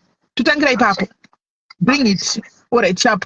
Vana vakawanda havasi right guys. Kuona mistakes anenge akuitika kumadhomu kupi vapinda kumasa. But mentally kutaura chokwadi guys, mentally havasi right. Ndotaura navo kuseri vamwe chindobhutira kwapakanze ndodai unongoona kuti wazama but munhu akaremerwa. Ndikutira kuedha Penelope iri kuzama kukwira pai. Guys, regai tigoita live yevana ava yakanangana navo munyatsonzwisisa. Vakawanda ini chete kana vasina kunge vataura vega kuti itaurai handigoni kuzozvitaura. Asi kunenge kuchitopinda chitogwadziwa pamwe kuti kuri kupisa. Anomaona.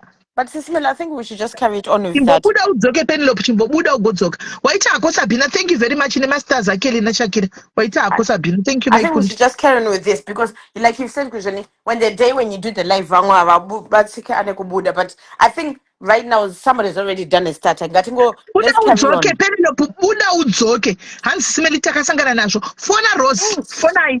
Right. Abana ukuvhurirai maCOS anditika. Ndakukuvhurirai kuti muchifona. Andika vanoda help. Tochiona pane masocialites akati wande aripo. Anti kana yauya pano nyaya dzakafanana neidzi kudze help. Haisi ya meli chete kuti kwai munotora chingwa changu no. Ndotodawo masocialites kuti vadzibate. Andika tibatsirane kuti muitigwe justice.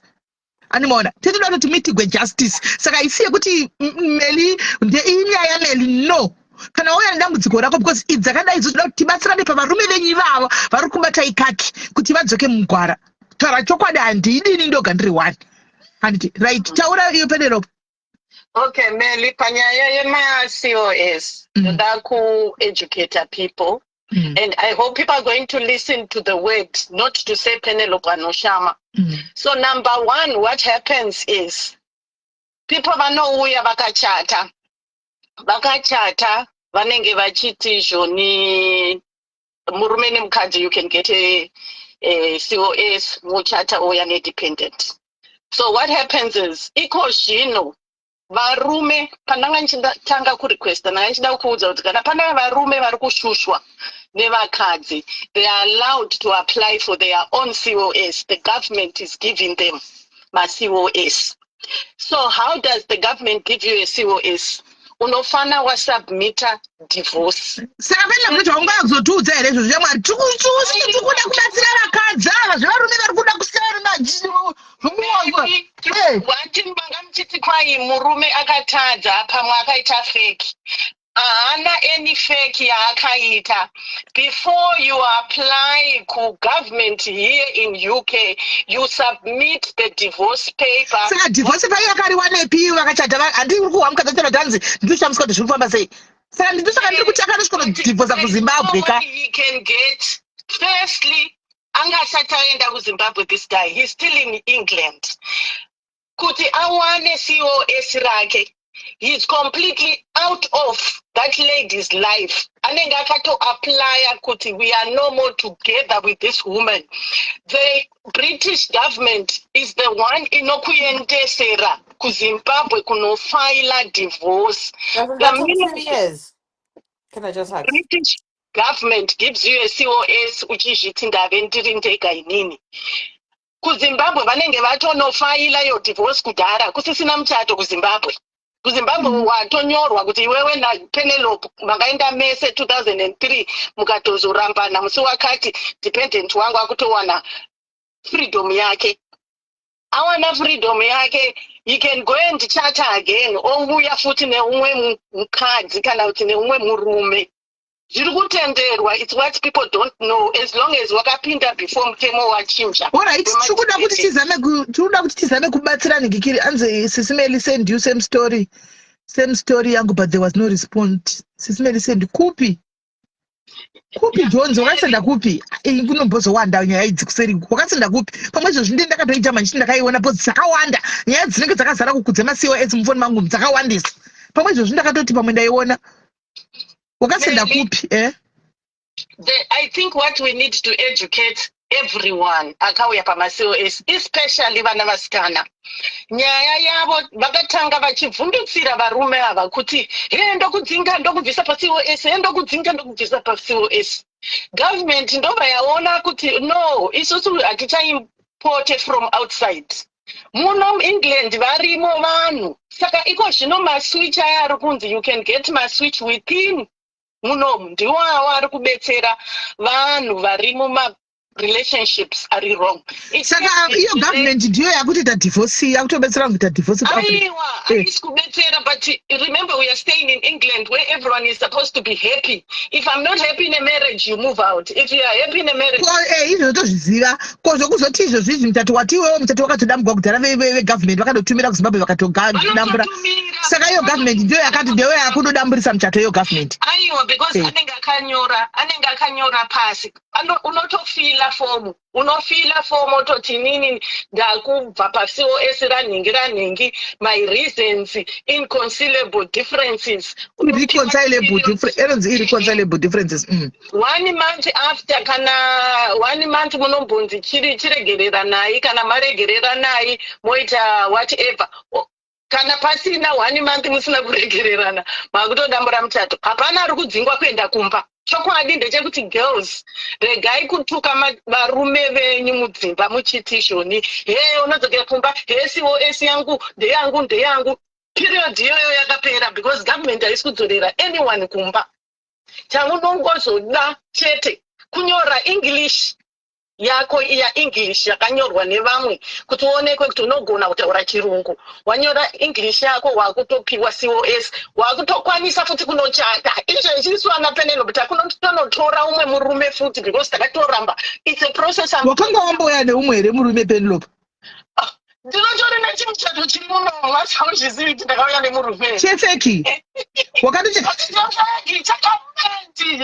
ndinotofila application online kuti handichadanane nemurume uyu handichamude. After 3 months tarambana, I'm entitled to go and marry another one.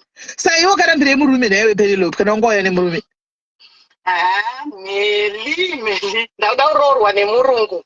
Ndazoona murungu wakandipa flat 1 ine saka ndikufunga kuti inini hangu handisi kunoroora umwe asi ndari kuroorwa nemurungu. Ndiyo reason yangu ndakaonawo guys ari better akandipa accommodation. iwe wanokuitira zvese asi hazvidi umwe munhu mumba. Maida kuti nditewo ndoramba here murungu. Ndirambe murungu here, ndoramba ndakagara nemunhu atiri kubuda tese kunoshanda. Ndosiya murungu ashandi. Murungu ndibhilioneya ganiwe, ndibhilioneya wemapaundi. Anomuka makuseni achidhende kuti achimwati maholidhe anenge akaskejwa kuti mai mwana moda kuenda kupi, moda kuenda kupi, moda kuenda kupi. Saka ndorambawo good life here nenyaya yekuti ndakabva nemunhu mutema kuZimbabwe. Aiwa, tinoda kutaura pafeya. Meli, chero dai wanga uriwe waizogara pagadhayari here waona murungu. Aiwa, tinogara. Billionaire imari yake ndine nayo. Money is not everything wangu. Iyo ngabvunze Meli izvozvo nezvaDube zvishua. Nai. Ndakagara pakanga pachipisa ndikagara. Ndozobuda kuti kwainowana murungu une mari. Mari yei. Tongogara chidamuri woyo chete tichinde takadaro. Tichadei. Sabina kuri sei my kundi. Aiwa ndizvozvo. Thank you very much. Ndoda kungosapota zviri kutaurwa hazvo naPenlop. Of course, Penlop anosapota hake varume according zvandanzwa izvi. Muno munyika paunenge une mapepa une indefinite stay or British passport, yeah, or course, ukainvita munhu kubva kuZimbabwe, angave murume, angave mukadzi neCOS. Iwewe uri responsible kumuinvita and the government iri responsible kukuinvita iwewe. Saka because wainvita a foreign citizen in this country, ukamubata zvakaipa zvamanga muchitaura irresponsible differences, that person is entitled to papers with or without divorcing. Okay. Because pane vamwe vanhu vaunazoona kuti uyu akainvita murume wake asi mukadzi uyu ari kushusha murume, kana kuti murume uyu akainvita mukadzi asi ari kushusha mukadzi, government inokupa mapepa automatically. Saka chandoda kuudza vanhu vepaCOS, they need to be careful kuti vanhu vavari kupinza as maspouse are they legit kana kuti vanhu vari kuda kungoshandisa mapepa chete. Zvataurwa naPenlop zvine chokwadi, but it applies to both men and women.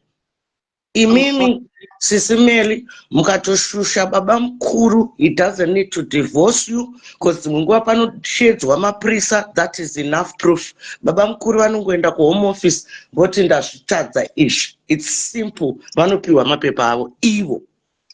And it will not affect anything. Saka kalupo awa kakataurwa naPenlop, vanhu vari pamaCOS, just be careful vanhu vamuri kuunza, because vakaziya that loophole, zveshe zvekutuka munhu kuti ndinokuendesa back kuZimbabwe, it does not work in this country. Once that's how Titan got his papers. Alright. Kana inini ndikatoinvita murume kubva kuZimbabwe, ndomuroora, ndomushusha, anopiwa mapepa ke even within 3 months. Those domestic violence, domestic violence. Ndakamboda kuita domestic violence iyoyo kudhara ndichida kupiwa naBaba Mandela. Zvikanzi Baba Mandela ndo vakakunze here kubva kuZimbabwe, ndikati no. Zvikanzi they won't accept it. Dai vakandiinvita kubva kuZimbabwe, ndachata navo, ndaipiwa mapepa through domestic violence, and it's quicker. Okay. Yes. Penlop uripo here?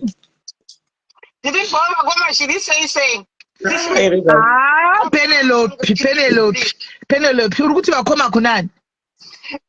Ndosaka ndati Sisimeli regererawo vakoma. Pane zvinomboitikawo pasocial media titokumbirawo. Ungati ndasabvina ukoma iwowo, utori mudiki kwauri. England vave nemakore. No, it's not like that. We're all the same here. We welcome each other. Even Pakaya Sisimeli Ndakafara Singaite. You know, Shukuva 26 years in here or Shukuva 1 year in here. Ashnakana Basa, so it's how hard you work. Saka I just wish one we must COS. Could you please be careful? Munuoruku unza murumu wako. Kana mkazi wako, just be careful ipapo. Kana usina kunza munu kupa munyika iyoyo, they cannot claim papers under you. Ichokwadi basika bina vato taura loophole yacho. Zvino kwakuchidzisolva padiaries dzakuchiuya zvino. Sabina uya akatotaura akafumura. Varume vaya vanenge vari vakateerera kudai. Uye don't vatopuwa loophole yachiregai nyumuone. Chiregai muchiona. It's freedom because a lot of women vanobata varume vavo kamwe karafu kekuti ndokudzorera kumba suka ndiro isusu asi mira hako pemira papo before tisati amanya kusungira twanza vanobata varume vavo rafu unoziva varume vakawanda vakauya semadependent kunoko kuafrica kwakune ma-unfinished business iwe Sabina handiti varume vari kuafrica vazhinji vacho ndovanga vari ma-breadwinners handiti ndovanga vachimeka sure mumba ende vakaita zvinorova vachitira vakadzi ava zvinorova zvokuti aiuya negirlfriend womuchiburuka pamubhedha ivo vatapasi saka vakadzi vapinda munomu manje ndo vakabata ma-COS andi vanga vakutira kuda kurwadzisa paini dzemakore esa vaiwana kuafrica dzadziya vanga vakuda kuzama kurwadzisawo munomu saka vachitara matyo akadaro andiwaona so lupo yaita ugwayo is not fair varume vasati vapuwa saizi yacho zvavakanga vachitirawo vamwe vavo kuafrica uko ende kutaura chokwadi chaizika iye munhu wechirume anofanira kuchengeta mukadzi wake muengland vamwe varume vanobva watanga kuona kamurungu kepanext door vangani varume vari kuda kutesta varungu even iwewo Penelope une nzara nevarungu. I've dated white people for 25 years. There's nothing special there, but mumwe murume atobva kuZimbabwe akaona kapoku akuda kutombotestawo, you know. But it's not only vakadzi vanoshusha varume guys. Kana munhu ari mumarriage unasoziva kuti varume vanoshusha sai. I'll never ever in my life kusapota murume anondudza kuti mukadzi wangu ari kundishusha. I don't believe in that. Varipo zvavo, but vakadzi takashinga zvivarume izvi zvinoshusha. Penelope, stop defending these people. Ende akuna mukadzi anongoshusha pasina chaitika. Chaitika iwe asipoti clapback yevakadzi kana votaura tinyarari handiona asi ndiyo vanenge atotena isusu kana tozopopota manje tazvijesa manje votofila kuti uyu munhu but akuna mukadzi anongofuma achingopopota asi pasina chaitika hazviiti ningosvika kukwana imi hapana mukadzi drama yako iri scary. Handizotauri zvangu madzita but yakaitikira kwandiri muno muengland ndomba ndanyengwa nemudependent. Mudependent iyeye aitravela almost 2 hours kuzondiona. Hataiwirirana zvekutodaro, tanga tawirirana zvekutoenda kudaro. Apa mukadzi anga akaheka chifoni yake. Taenda tisu taenda taibuda toenda kupi totravela inini ndinodriver iyewo driver tospenda toenda kupi sisi vaingoona one day bhuti ndobva vanyepa vakati vari kuenda kubasa night shift ndobva vadriver vauya kuno kuworcestershire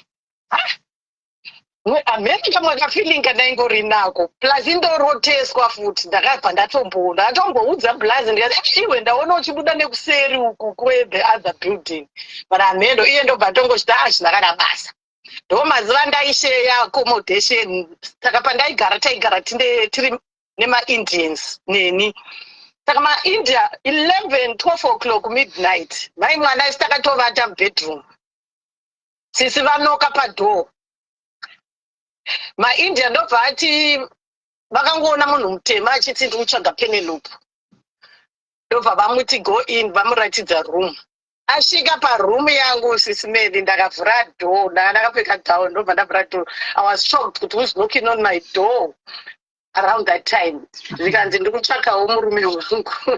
Imo muno vanobuda mafirimu kudhara imo muno muUK Penelope. Why not? Meli akasvika padhoo munhu akavata mubedroom umo zvikanzi ndotsvaga womurume ndikati murume wako ani zvikanzi hamuziri munonzi Penelope here iwewe ndikati ndini ndonzi Penelope but ndikuziva kuti murume wauri kutaura ndiani. I stood my ground. Vanhu vatoti you're harassing me, I'm going to start, I will call the police right now. You're harassing me because you don't come on my door and start knocking without even inviting me. Who let you in this house? Ndini ndanda kuzvidefendawo manje. Sisi vaya vakuti zvoni arimo kana muchida mutorei inini ndoda tomubvisa paCOS ndikati manje makafamba muchinotaura zvekuti mubvisa paCOS tongochinjana because hapana asina maCOS acho ka tongochinjana. So inini Meli, what happened? The guy was sleeping in my room. The wife pregnant, 6 months pregnant, was standing on the door. This is winter last year.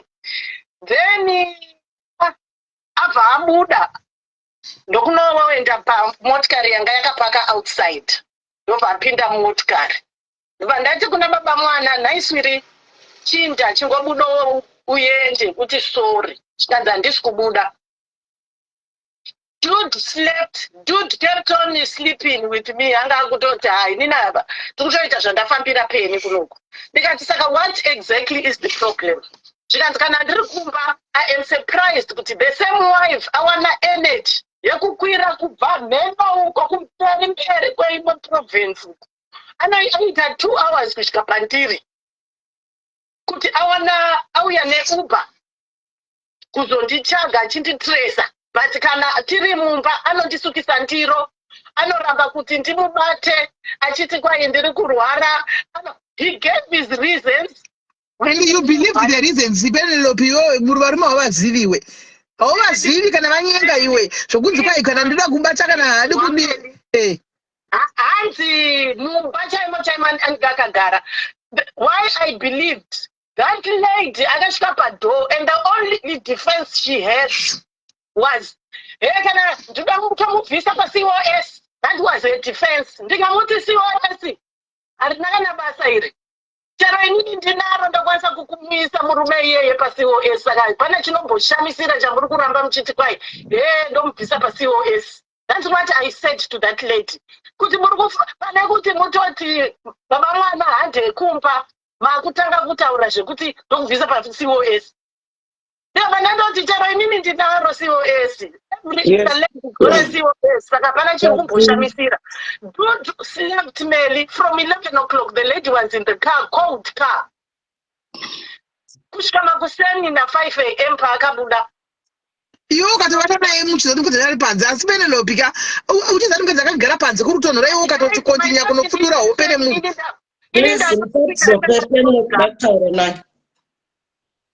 Ukatoitwa Penelope mukadzi chakamira pazhe. Ndika baba vavo ndovachaka futi because ndakatombova paspace yekuti mukadzi ambozvara azvara saka mukadzi akazvara muna April kupera kwaApril ndakambova pa3 months tisati tatanga maadventure yedu because tinosipakana mukandiona ndiri out kwese kwanenge ndiri kuya tinenge tafonerana kuti baby postcode. Saka unenge watiza futi murungu wauri kuti zvoda kurogwa naye.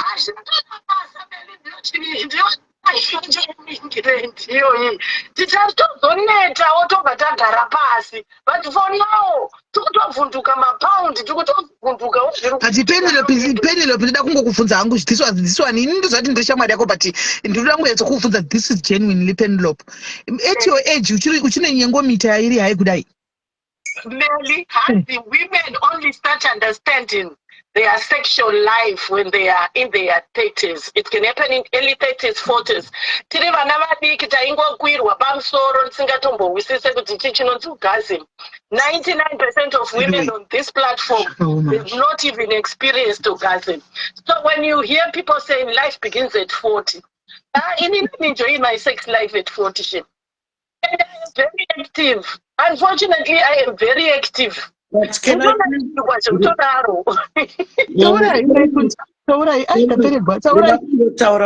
Penelope, you know? Ndukungokumbira favor from you, Penelope, yeah? kuti uri kundinzwa here? Unokunzwa Sabina? Vanhu vakuda kuti tidropa upi dropping soon ndanguya uzomhoresawo sisi vangu nevana, you know, but don't give people pressure. Okay, uri kupa vanhu pressure, vanhu vekuAfrica vachazopesera vakuda kuya kuno kuEngland vachifunga kuti kune varungu vanopa maflats. Musanyeperwe naPenelope uyu ari kulive in job, murungu iye anenge akagara mubedroom iye asina kupfeka mulounge. Hapana murungu anongopa flat zvekumhanya kudaro. Sape vanhu pressure iwe Penelope. Africa here iwe Sabina vamwe vari munhu moti takatofunga tega tichite kuvarungu ikoko tiite iko kari kuita live in job. Sabina ndigare hangu kuningire ini ndaita domiciliary andigare kuningiriki nini. Andigare kustay in. Hapana murungu anopa mukadzi akafuta kudaro flat iwe usazvinyepere iwe. Ina acha musikuzviwo angaona kuzviona ndichitanga kugara pana flat inei ndakatoiramba ndikatoti kumurungu handisi kuda ipa shamwari yangu. Hapana murungu anopa zigadzi rakafuta kudaro flat usanyepe iwe. Usanyepe. Alright. Dai ndanga ndiri pavidhio ndakuratidza kuti chero hembe dzangu dzakazara paije chida ndakasvika nezuro mausiku ndikawacha hembe dzangu. Wakapiwa flat riri finished here kana kuti riri unfinished? Finished. Handina kana chandakatenga kana spoon kana chii. ndakamuona chitamba imomo achitamira mana chimwe chimudhara chimurungu. Ndiye murume wacho here? Ndiyo client yake iyo. Darashere anotofamba notori ne75 years. Chidhara chako. Kwai hasi mudhara asinerekare tofamba ne75 years. Ndombondonasafambe. Umbondonasafambe naipeni. One nasafambe here mudhara wacho. One day, Sabina ndiwataura one day. Ndichakuratidzai downstairs kuti kwakaita sei. Apa peni hatichina baba vasikana ndakuverenga message yake. Chiburi chiri kugara mulive-in job. Ende kana uchigara mulive-in job guys, mukadzi wanda domiciliary. Aiwa Sabina, uyu anoti domkewe. Andazve domkewe. Andazve domkewe. Anofamba nechimota everyday anomuka makuseni amene ngwanenge achitendera chine domkewe. Andazve domkewe achidrive anoita zvedomkewe. kuti makapiwa ndani flat panapa ndiye kudaiso. Vatove ancestors. Vatove ancestors. 75 ancestor.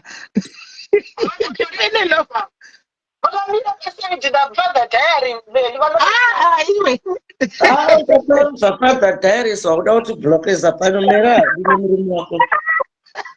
Father diary zika vane 49 vanozosvika ku75 se.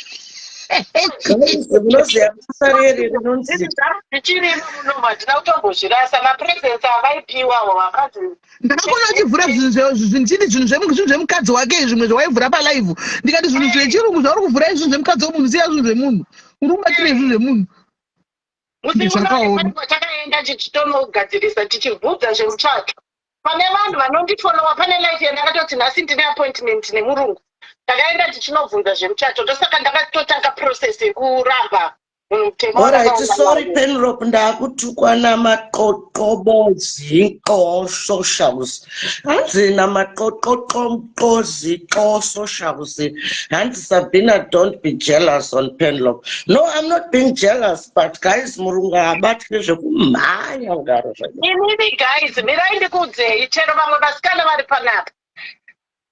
Yes, safeguarding inoti hamufane kudanana nehama kana kuti nevanhu vatinenge tichirapa, but ukasangana nehama toti uri munhurume ona pane kamuzukuru kakanaka pamba ipapo iwo mobva madanana, the easiest way unoita switch.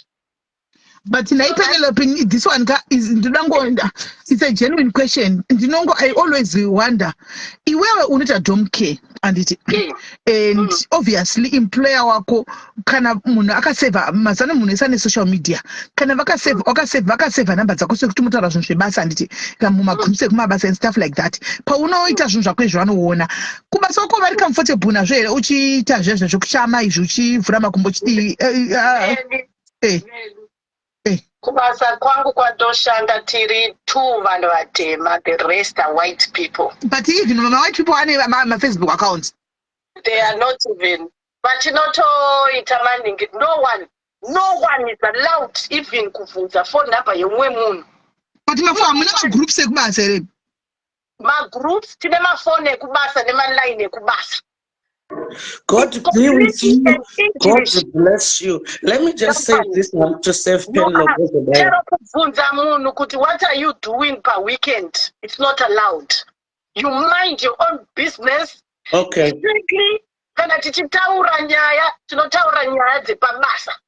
Unless otherwise, mafunga kuzhiti muri mashamwari muri comfortable, but no one can ask me anything concerning my life. No, I'm not saying kuti they will ask you Penelope. What I'm just trying kutaura kuti unona zvinhu zvinoita kana inini ndine kana like kuma groups autaura kubasa ndika kana uine vane ndine nhamba ndini like izvo let's say kana kuti munhu andichinja ndichibva kubasa izvi makuseni andichinja nditi apinda kubasa makuseni paite something chandida kubvunza handiti anogona ndina ndiri pashiftika anondifonera kubvunza kuti ko chakachaka anenge ane nhamba dzangu handiti obviously takasipa manhamba evanhu atoshanda navo vese andika be it mabhosi varungu and everything tine nhamba dzacho kuitawo in case of something tine magroups futi ekubasa saka vanhu vese vane masocial media platforms mazuva ano saka iwe ukaposta chinhu ukaposta chinhu iwo inini like in Facebook yangu ndakangoyaita like zvo zvokubasa kuti vazive but they would come and say oh we saw you.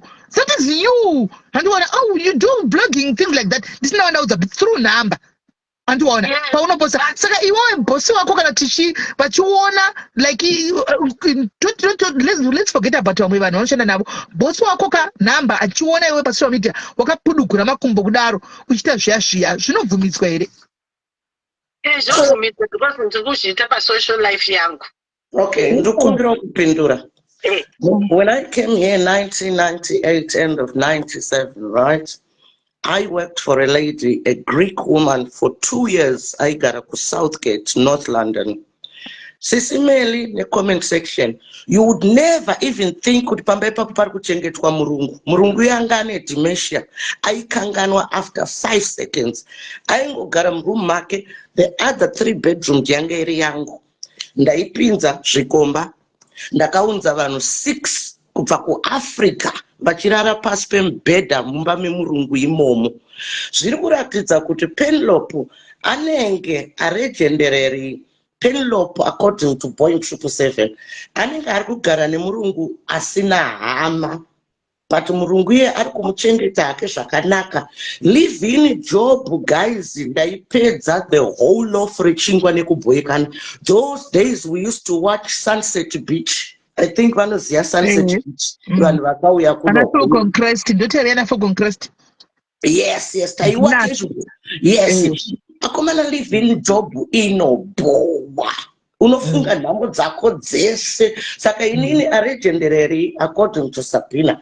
I think Penelope anogara nechidhara chisingakwanisi kufamba chinenge chiri mubedroom. Iye oita take over the whole house. Yekuda kutaura kuti akawana murungu akamupa flat guys you have to unofanira kutoonda unge wakutofa. Kuti sometimes pane vamwe vakafutawo vakaita lucky yekuita varungu but the majority tuma skinny and varungu havamhanyi kukupa flat. Muri kugarwa na Penelope mwemwe dzimba dzedze dziri sheltered, maflats aya ari sheltered yekuti panogononge pana manager or panogononge pasina manager. Like I said, kune dzimwe chembere dzisitorina hama kera anenge atori muridzi wemba iyoyo. Zvekuda kutaura kuti ari kuenda kumira kwacho kunogara Tete. Muningina ndakutopedza zviri kuenderana nezviri kutaurwa namukoma Meli kuti kwaiwewe hautyi here zvekubasa kuti vamwe vanhu vanogona kuratidza bosi wako kuti honai zviri kuita uyo anoshanda amene madomiciliary. Yes. Because there's nothing wrong with me being on social media. What I do on social media. Ndasarwa ne 2 seconds kumkoma muningina sorry muningina wangu ndasarwa ne 2 seconds, okay, because mubvunzo uri kubvunzwa naSisi Meli hakuna domiciliary iyoyo. Mavideo amunoona iwo ari kushanda imomo uniform yekupfeka ndeyekungokurasisa yari motikari hakuna zvakadaro. I love you guys, God bless you, open your eyes. Thank you Sabina, bye bye. Thank you. Meli, listen. Cyber security, ukaverenga ma policies. They tell me not to do my videos ndakapfeka uniform. They tell me to do anything, company, anything that belongs to the company. Inini is Penelope, I am supposed to protect it. And as long as I don't come on any social media platform, ndichitaura zvekubasa kwangu, ndichitaura info iri directly kubasa, ndakavapfekera uniform logo yebasa yangu ichibuda, they have no right kundibvunza zvandinoita during my off days, off time yandisiri on duty. Ndakapfeka hembe ndiri mupambangu on a Saturday, they cannot question me. Policies. England, munoshanda nema policies. Even if they see, they cannot ask me and say, why are you doing that? Or if they can see, they can see and say, oh, okay, we saw. That's what she wants to do with her life. Shatopera. Doma human rights atina England. Sometimes also when I do these things, I'm trying to show my Zimbabweans, especially Vamobakawuya Kunoku England, this is a world where everyone you are allowed to be whatever you feel you want to do. You are allowed in England because there are policies that protect you as a person, as a worker, and as an employer as well. Dinema employer hobo. To be honest, dinema employer hobo. My friends, my sponsor, my sponsor actually wow, my Zimbabwean people. I have 1 or 2 people that called me and said, Penelope, hey, Urugushama, why are you doing that? What about your employer? Then I said to her, you see, imimi dimurukumatira vano. Munenge muri busy kuti, hey, urukudanana ningi, hey, takazokuona kuZimfest. So what if you see me kuZimfest? Ashina basa kana chero mukandiona kuZimfest. It is on my spare time. Ndatora off kubasa ndatinda kuenda kwandiri kuenda. I'm allowed to do that in England without anyone putting me under duress. If ever my company ikauya ikanditi tikukuona, ndinovasuwa for depression kuti vari kundikanganisa, because pa Facebook ndipo pandinoita my way yangu yekurelaxa. So if they come and ask me, they also know kuti I can sue them as their worker kuti vari kundikanganisa pandinorelaxa. Okay. Tisaid mabalance tisingazivi vedu weimbe nyimbo muri kutoziva inyu zvakanyanya kutodarika isu. Ora kana zvichita bo. Anyway, tatakamirira mwana uya kuti afone. So the child is not calling, the lady is not calling. Ndakamirira kuti mwana uyu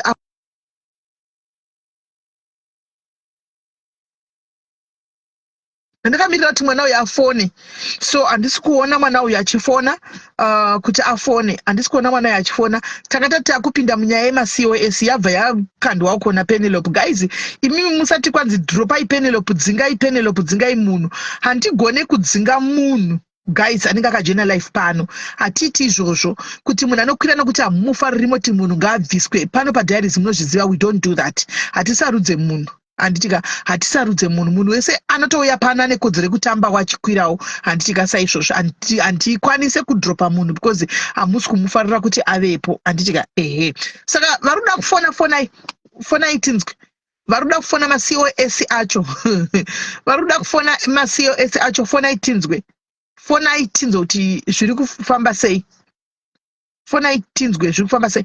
I know kuti macontract edu haana kumbotaurawo zvinhu zvemasocial media stuff like that, haana kutaura zvawo, but pane paunyatsoona kuti ndikazoshama ndikazodai handiwana even kana client chai ikazokuonawo kana kuti uchidaro vadawo kamasocial media endus ai zvinozonyatsobuda here, unongoona wega kuti haibude, handimaona right. Pane panoda kufona masiwo etsacho yatokanganisika, ichatobudi, yakuda tozotangwa yakazvimiririra, ichatobudi, yatokanganisika, haichatobudi. Right, varipo here masiwo etsi acho ari kuti tiri kushushwa kumba kuva nenyaya dzakafanira kunge dzemwana uyu afona apa. Handitika ini ndichamuindira kuinbox mwana uyu, zita rake ndariona, ndichamuindira kuinbox because I think she's not okay. I think she's not okay. I think she's not okay.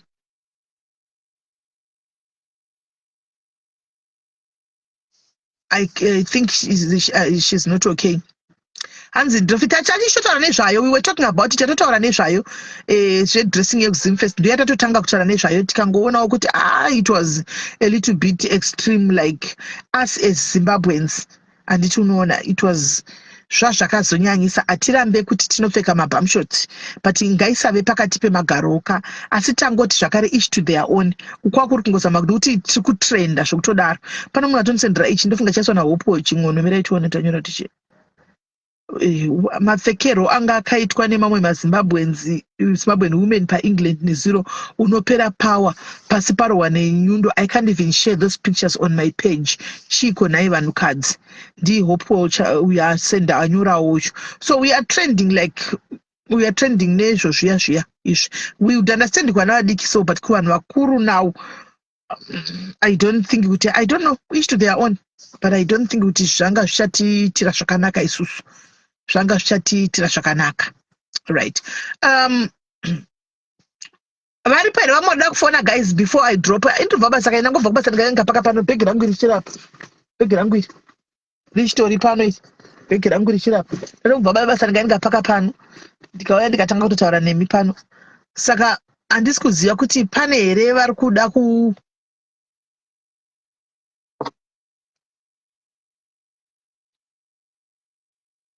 arikuda kukwira.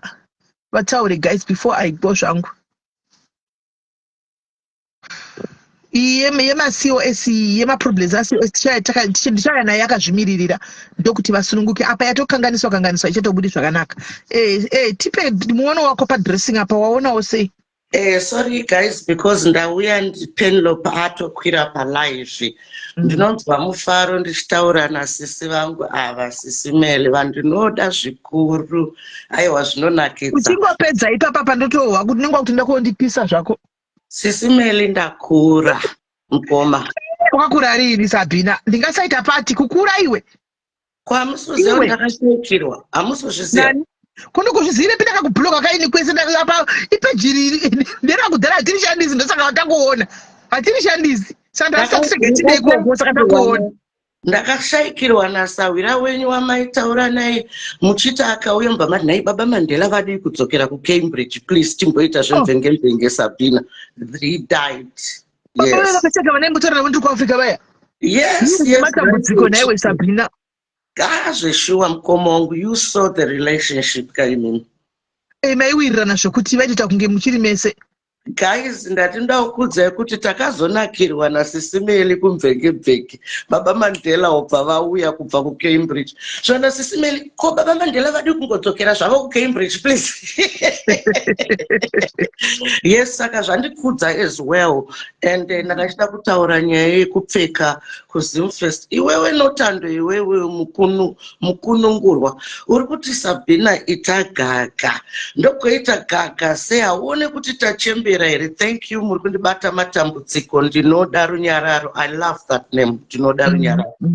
Tachembera. Ndikuda kupa message, clear message kuna hopo ching'ono. Vanhu vese vari kutaura kuti vakadzi ava vanga vasina kupfeka kuZimfest ichembere. Vanhu vabatwa sugar, vanhu vabatwa mablood pressure nezvakadaro. Iye hopo ching'ono paakasangana neni. Ndakapfeka chibhat rider chakasvika apa sisi Mele. Magaro panze.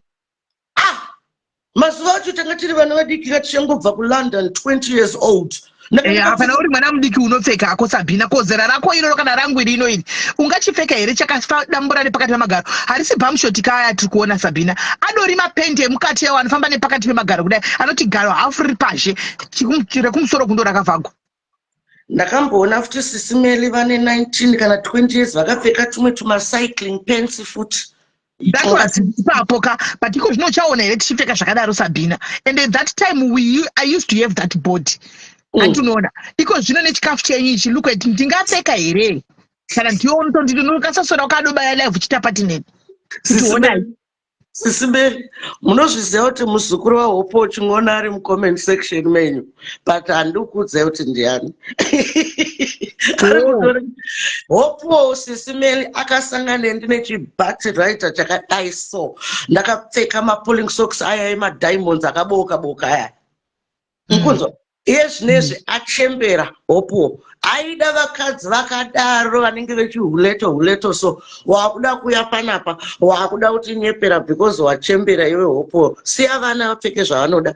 Imi muri kutaura kuti hazviitwe pavakadzi vakuru, vanhu vaive vanga vasina kumbokura ihuku zvimahuku zvavanodya kuno vanongori vanhu vakuru kuda hona kuona yese tine vana vatakaona vana vetovaregerera isu tangoti vana pane vanhu vakuru chaivo Sabina, vakuru chaivo vari kune mamwe mapikicha vakuru chaivo. Okay. Mukaona zviri kuitika kuJamaica, you know this lady anonzi Spice Sabina. kuJamaica tichange tiri kuone Saturday kumarasta uko paMilton Keynes taitiriko Saturday vanenge vasina kupfeka guys, you know chandiri kutaura yavo Sabina ikacha iwe unoenda ukaenda zombe naso ungafamba here wakapfeka icho iwe taura chokwadi yo culture iwe kana wabatwa BP ka wazvara vana zvinonetsa siyai vanhu vapfeke zvinhu zvavari kuda vatsvake. Isusu vamwe vakatsvagiswa varume when they were young vachipfeka zviri sexy. This is why kuchizoimbwa song yekuti hanzi zvawazororwa uchati hausageza, you know that gatiregedze kuitira jerasi vana. Imimi Sisimeli Sabina kuonesana because iwe also consider zvinhu zvakaputa kuita put into consideration zvinhu zvakawanda Sabina. Andifunga kuti iwe uchitaurisara chokwadi zvako chisere. Let's talk of our ages. Uri mudiki kwandira tasapina winya kusiyana handiti kundave pamana Mandela uri papa handika vana Mandela vari papa ungabuda here wakasiya iwe. Let's talk about you. Ungabuda here wakapfeka chiri hafu chakasiya garo rese pashe uchitoti ndakwenda.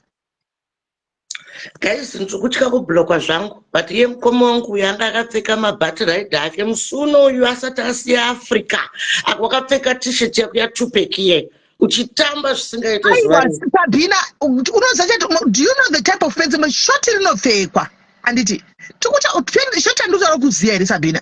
Let me show you an example.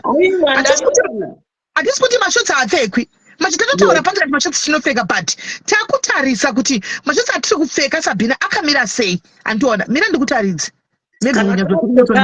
tobhana matrauzi acho kumaZimbabweans because maZimbabweans mamusingabvumidzwa kupfeka matrauzi zvainzi muri mahure saka yatibva tatobhana matrauzi acho. What do you expect iye Penelope achiita futi zvaanoita sei musiri kuitira live Penelope? At least vai vanga vakatoti pfekei ende vana wane kumitira malive pano padhari zimubvunze wane kumitira pano malive Penelope uyu tinotoita isu takatogwa kusvika tangotojaira tichingoita malive ake. Mira ndikutaridze one picture ende piko unyatsokundudzawo wegawo kuti ndora ndiri kureva kairi Sabina uri kuona ndoriziya ndorande ndiri kutopfeka musuno uyu. Saka iwe uri kundudza kuti ungapfeka here pana Mandela uchibuda iwe uchoti vanangu I'm going wagwani wakapfeka ichochi.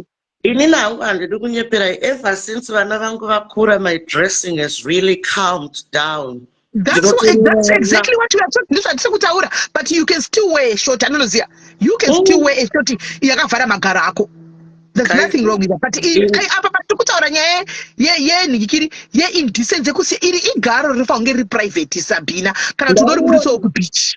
And unori muriso ku beach garo. And kwete pa function yakavana izimvete kuti kune ma families aripo. And iwo muriso wenda magaro se ari pashe. Come on. Amen. Pamwe ndinda kasara. inini ndiri kungotaura guys, kusapfeka kwemunhu hazvimutatise kupinda muheaven. Iwewe uri kutarisa ndiwe uchaita chitema chako. Aiwa, kana tisu tungoudzana hedu pano izvozvo zvokuti tikungoudzana hedu mune zvakanaka, but hatisi kustopa munhu, tirongoti each to their own, but tatarisawo tachingotaurawo kuti pamwe pacho panozonetsa ko vana vacho saka unozovatsiura sei, ndo panonetsa. Iwe unavo vana wataurawo ni vana vakura, unozomutsiura seiwo akatanga kudai, anokuudza kuti I'm seeing it from you mom, and then hauchina leg to stand on ekuti uchimutsiura, handiti unoona. But anyway, each to their own. And dei zvanga zvakanaka Sabina, paita varume vauya panapa vachikomenda panyaya parachitara nyaya yenhikiri vachiedza kusvora chaiko chaiko, handiona tingadei tisiri kutrenda, dei zvanga zviri zvinhu zvakanaka zvinofadza zvinonakidza, ingadei zvisiri kutrenda tisiri kusekwa, but there's something wrong. Ukaona matrendro azviri kuitaka, there's definitely something wrong papictures iwayo. Hanzina Abigail, hanzina Abigail, nzeve dzemagaro hadzidi kuburiswa pashe. Ichokwadi Sabina, tingataura zvimwe tingaita seika, chero iwe ukatondiona chako ungatonditira garo pashe, ungatonditira ungawana ndakamboita live yangu ndichiita live ndiri mumba kuchipisa, kusina mvura kwandogara kunopisaka ndisina bra, wakandiita pati 1 ukatora hafu ndiri mumba ndisina zvekuti kusina kupfeka bhodhi, ukandiita pati chiimagina riri garo charo noenda nengezotosiya panze the way hazviri kutrenda nazvo, there's something wrong. Sisimeli was over comfortable with us, just like your sister Amuka Makusen Zaregedzadzo Peka Bra. She was dressed a proper. I was Dandri Mumba Sabina. I was in the house. Yes. I was not on the public domain. I was in the house. Iwo ensure uri bama kontombosvika pakutokina usina kutopfeka bra, usvika pakutomboimba chako dzimungu usina kutopfeka, kana uri wega usina kutopfeka, uri mumba mako, but hauzobudi kuenda pashops wakadaro. But makabuda ka because makabuda pa social media tikati ndandiri pa live book, ndandiri mumba pa live pangu ini takanakirwa gorere, saka that's true. I've got double standards because inini ndingofunga double standards unawo akutozviziva. Yes ndingofunga kuti varume vari kushora ka deep inside vanenge vachitoda kutaura chokwadi, because percentage yevanhu vaninasohura varume zvavo. Vakadzi vari kushora, vakadzi vaive vasisinawo that mojo yekupfeka like that because of maybe healthy situations, kana kuti vachembera, kana kuti vane jealous kuti varume vavo vachatorwa. Kuchembera kumbostopi vanhu kupfeka, unoziva tasakuna naAmerica kokuti vanopfeka sei. Tasamuna naAmerica mucharemo muno vamwe vachota munhu anokupfeka zvanoda zvinei nekuti age, but mukupfeka imomo chita uchitandisa kuti ndichibudawo depending nekwandobvawo zvezvakamirawo sei. Ishoti one chai dzakati mashotsi akutorewa nditoenda kuAfrica uko, hapana kana windi anondiridzira bhera, ndinotopfeka kuAfrica kumba kutofamba hakuna anondiridzira bhera kana windi kana wani, but ichi iwe haungaburuki pako pakabhani ipapo. Sisimeli makamboendera nababa mukuru kubeach? Makamboenda nababa mukuru kubeach? Fone kuri kubreak achikunzwa. Okay, ndati makamboendere naDube kubeach? Network I think. Makundinzwa?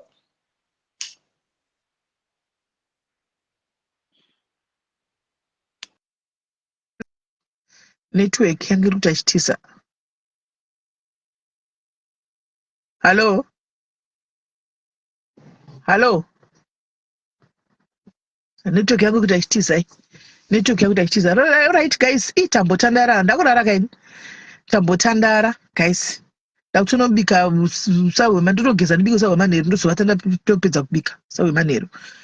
Ndakuenda hangu guys andika ndakuenda tichauya nelive iyi yemaCOS. Gai ndimbotsvaga mwana wangu yanga achichema apa, ndigotsvaga Melissa Jones ari kuti akandisira message. I didn't see that one. Handisi kuziya, but chandongokudza ndechekuti guys, ipa muri kundiwa here papa guys, muri kundinzwa? Kwese makomenda angoramba akadzikita achafambi, network ikaya affect apa. Muri kundinzwa emi?